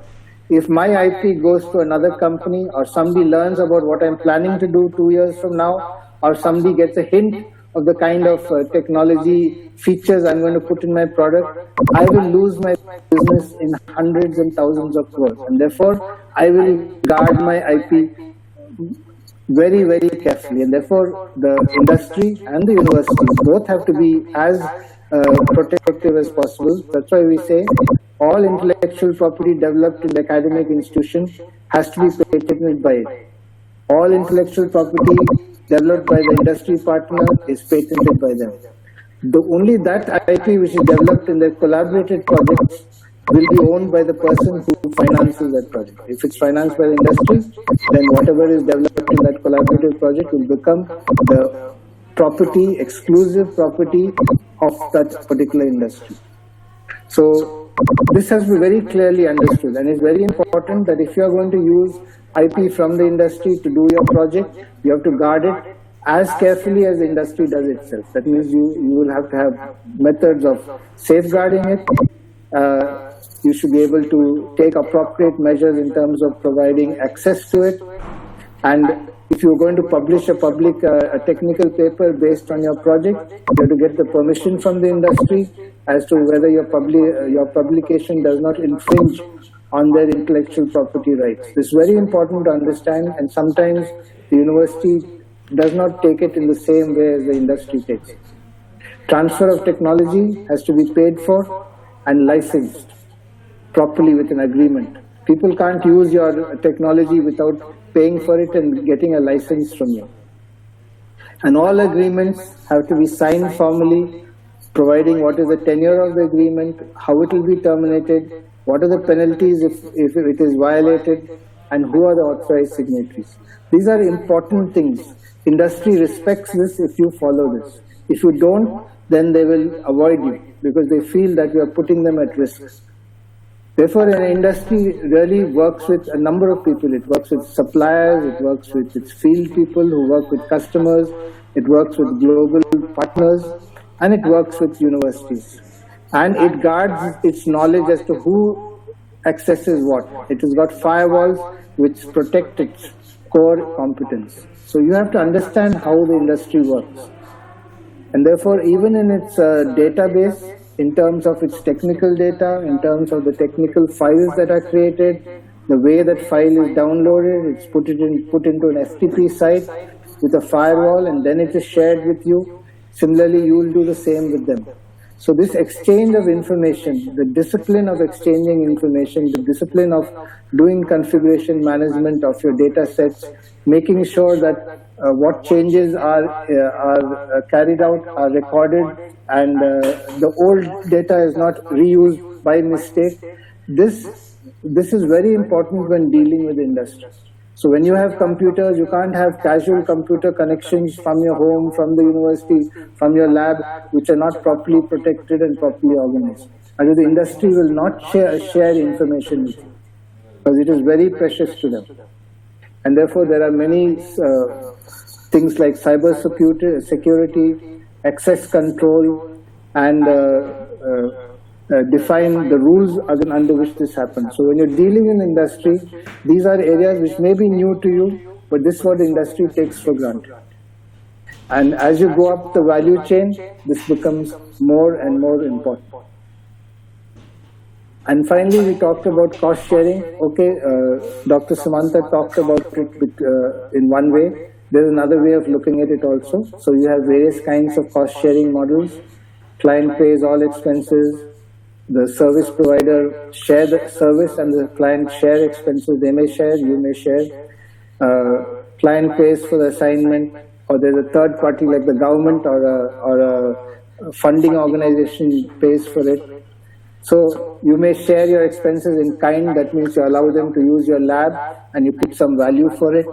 Or you have infrastructure or a particular equipment in your laboratory which they would like to use, so you can put value for that.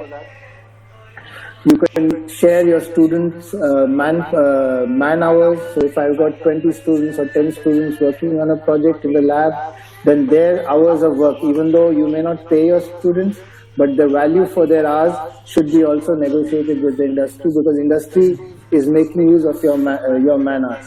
That has value, even if your students are not eligible to get payment, or they may get assistantship or scholarships for that. So these are flexible ways of dealing with the industry. If you have a transfer of technology, so how will that be paid for? Either from you to the industry, will they pay to you as one-time lump sum, or they'll pay to you when they make so many items which is using that technology. So you have to start becoming good at doing these kind of negotiations. You may not be used to it now, but this is how the industrial world works. And they understand it. They're good at it. So they will expect you to be able to negotiate with them in these ways. So there are various revenue models which we talked about, and the last slide today to close my presentation is there are tremendous things in the tax structure of our country which can help you. Remember, whatever the industry pays for in R&D, it gets 100% return in tax. So get into R&D projects. It is beneficial to the industry to spend money on you. Similarly, as an individual consultant, up to 20 lakhs, you're not eligible to pay GST. You're free of GST. Use it. If you are looking at, if you are a consultant or a consulting organization, you can offset your costs of travel, promotion, professional work against your expenses and reduce it from your tax burden. If you are looking at printed books or printed materials, only 5% GST is available. So these are things that the government of India has provided to encourage R&D in our country. We hardly spend 1.5 to 2% of our gross revenues on R&D. And this is very low compared to many countries, maybe I think 0.5 to 1%. So the government wants us to do more and more R&D. They give a lot of tax incentives. We should get used to this. So we can offer this to the company. If they work with you, they get a tax incentive. So why will they not be interested? Similarly, expenses against DSI or R&D programs are 100% exempt, including the cost of manpower, R&D costs, etc. You can get refund on GST payments and sales tax if you do certain kind of work. So there is a lot of incentives from the government of India, the DST, which helps companies to offset their tax burden. And therefore, like CSR, they will be interested in doing work with you if they can make use of you in these programs. And you should offer it to them. You should be able to understand how you can make your work eligible for this kind of tax incentives. And that will help you to sell your case to the industry. So with that, I will stop. We're at the end of our time. So any questions for 3-4 minutes? And thank you for your patience. And I'm sorry if you had some glitches on the way, which is my incompetence for today. Please go ahead and ask me some questions.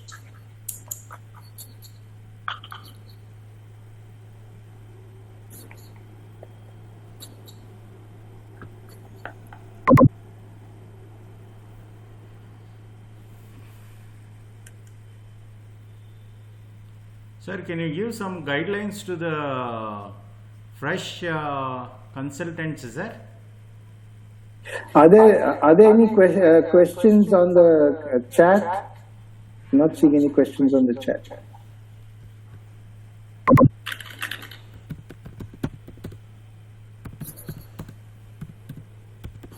I don't know why I'm not able to hear. Sir, RX sir, please put your question in the chat box, sir. Okay, madam.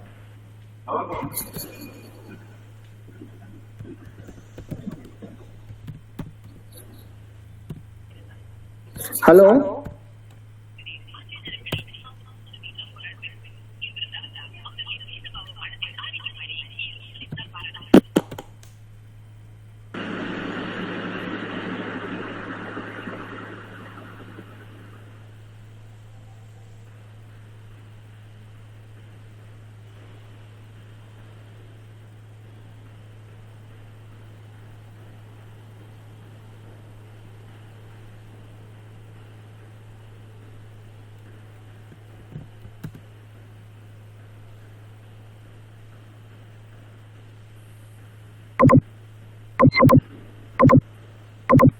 Madam conclude ಮಾಡ್ಬಿಡಿ ಹೋಗ್ಲಿ. One side ಆಗಿದೆ sir, ಅವರಿಂದ ನಮಗೆ ಕೇಳುತ್ತೆ, ನಮ್ಮಿಂದ ಅವರಿಗೆ ಹೋಗಲ್ಲ. ಅವರು ಮೋಸ್ಟ್ಲಿ ವಾಲ್ಯೂಮ್ ಕಡಿಮೆ ಮಾಡ್ಬಿಟ್ಟಿಂಗಿದೆ ಸರ್. ಹೆಂಗೆ ಕನ್ಕ್ಲೂಡ್ ಮಾಡೋದು?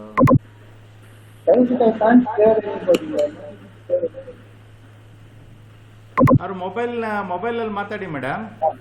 ಫೋನಲ್ಲಿ ಕೇಳ್ಬಿಟ್ಟು ಫೋನಲ್ಲೇ ಇರ್ಲಿ ಅವರು. Sir, I'm talking. Sir, you might have muted that volume, sir. Reduce the volume, sir.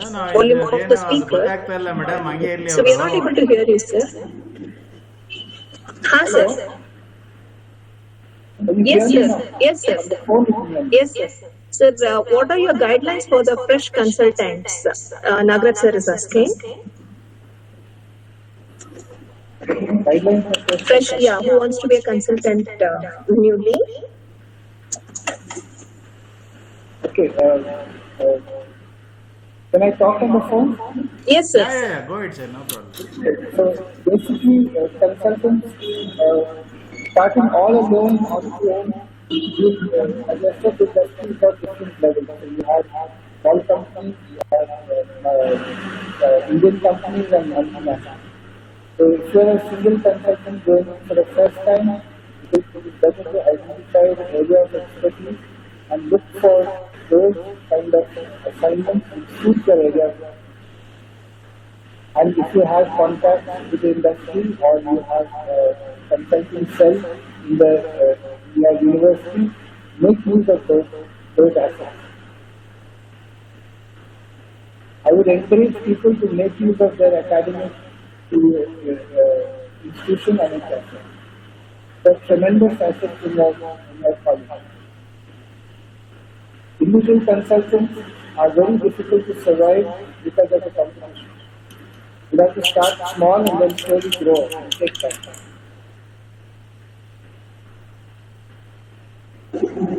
Sir, any other questions, sir? ಇಲ್ಲ madam, it's Yeah, okay. conclude So, ಮಾಡ್ಬಿಡಿ thank you, madam. sir. Yeah, thank you, sir. Yeah, thank you very much, sir, for your enlightening session. So we were with the isolated one in our fields, and we were looking to be the consultants in our fields. So what your session gave us an insight into is with the teamwork that is needed with the multidisciplinary domains that we have to start the consultancy and approach the industry.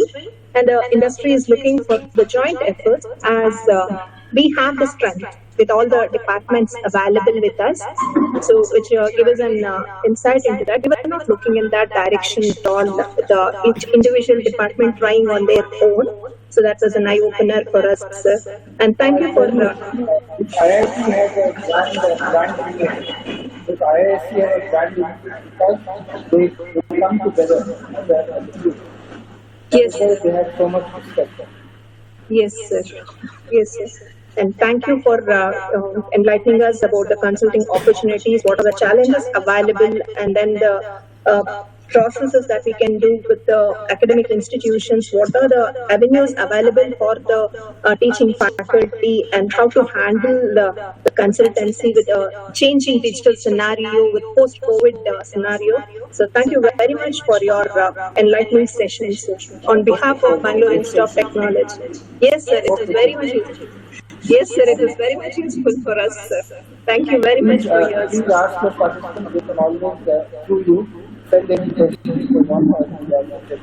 Yes, sir, we'll be sharing your mail ID with them so they can ask the queries or send the queries to you directly, sir.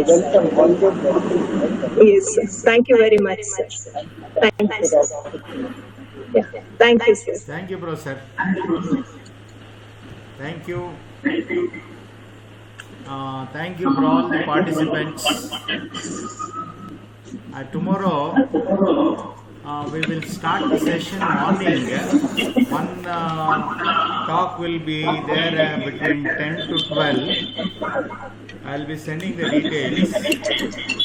This is by TCS consultant. He was not free on the afternoons. That is why we need to schedule between 10 to 12. And the second session will be from 2 to 3:30. That will be by Dr. Shobha, Senior Professor, Consultant and Researcher, RV College of Engineering. So request all participants to log in at 10 o'clock tomorrow. I will be sending the links by the end of the day. And we'll see tomorrow. Have a good day. Thank you. Sir, thank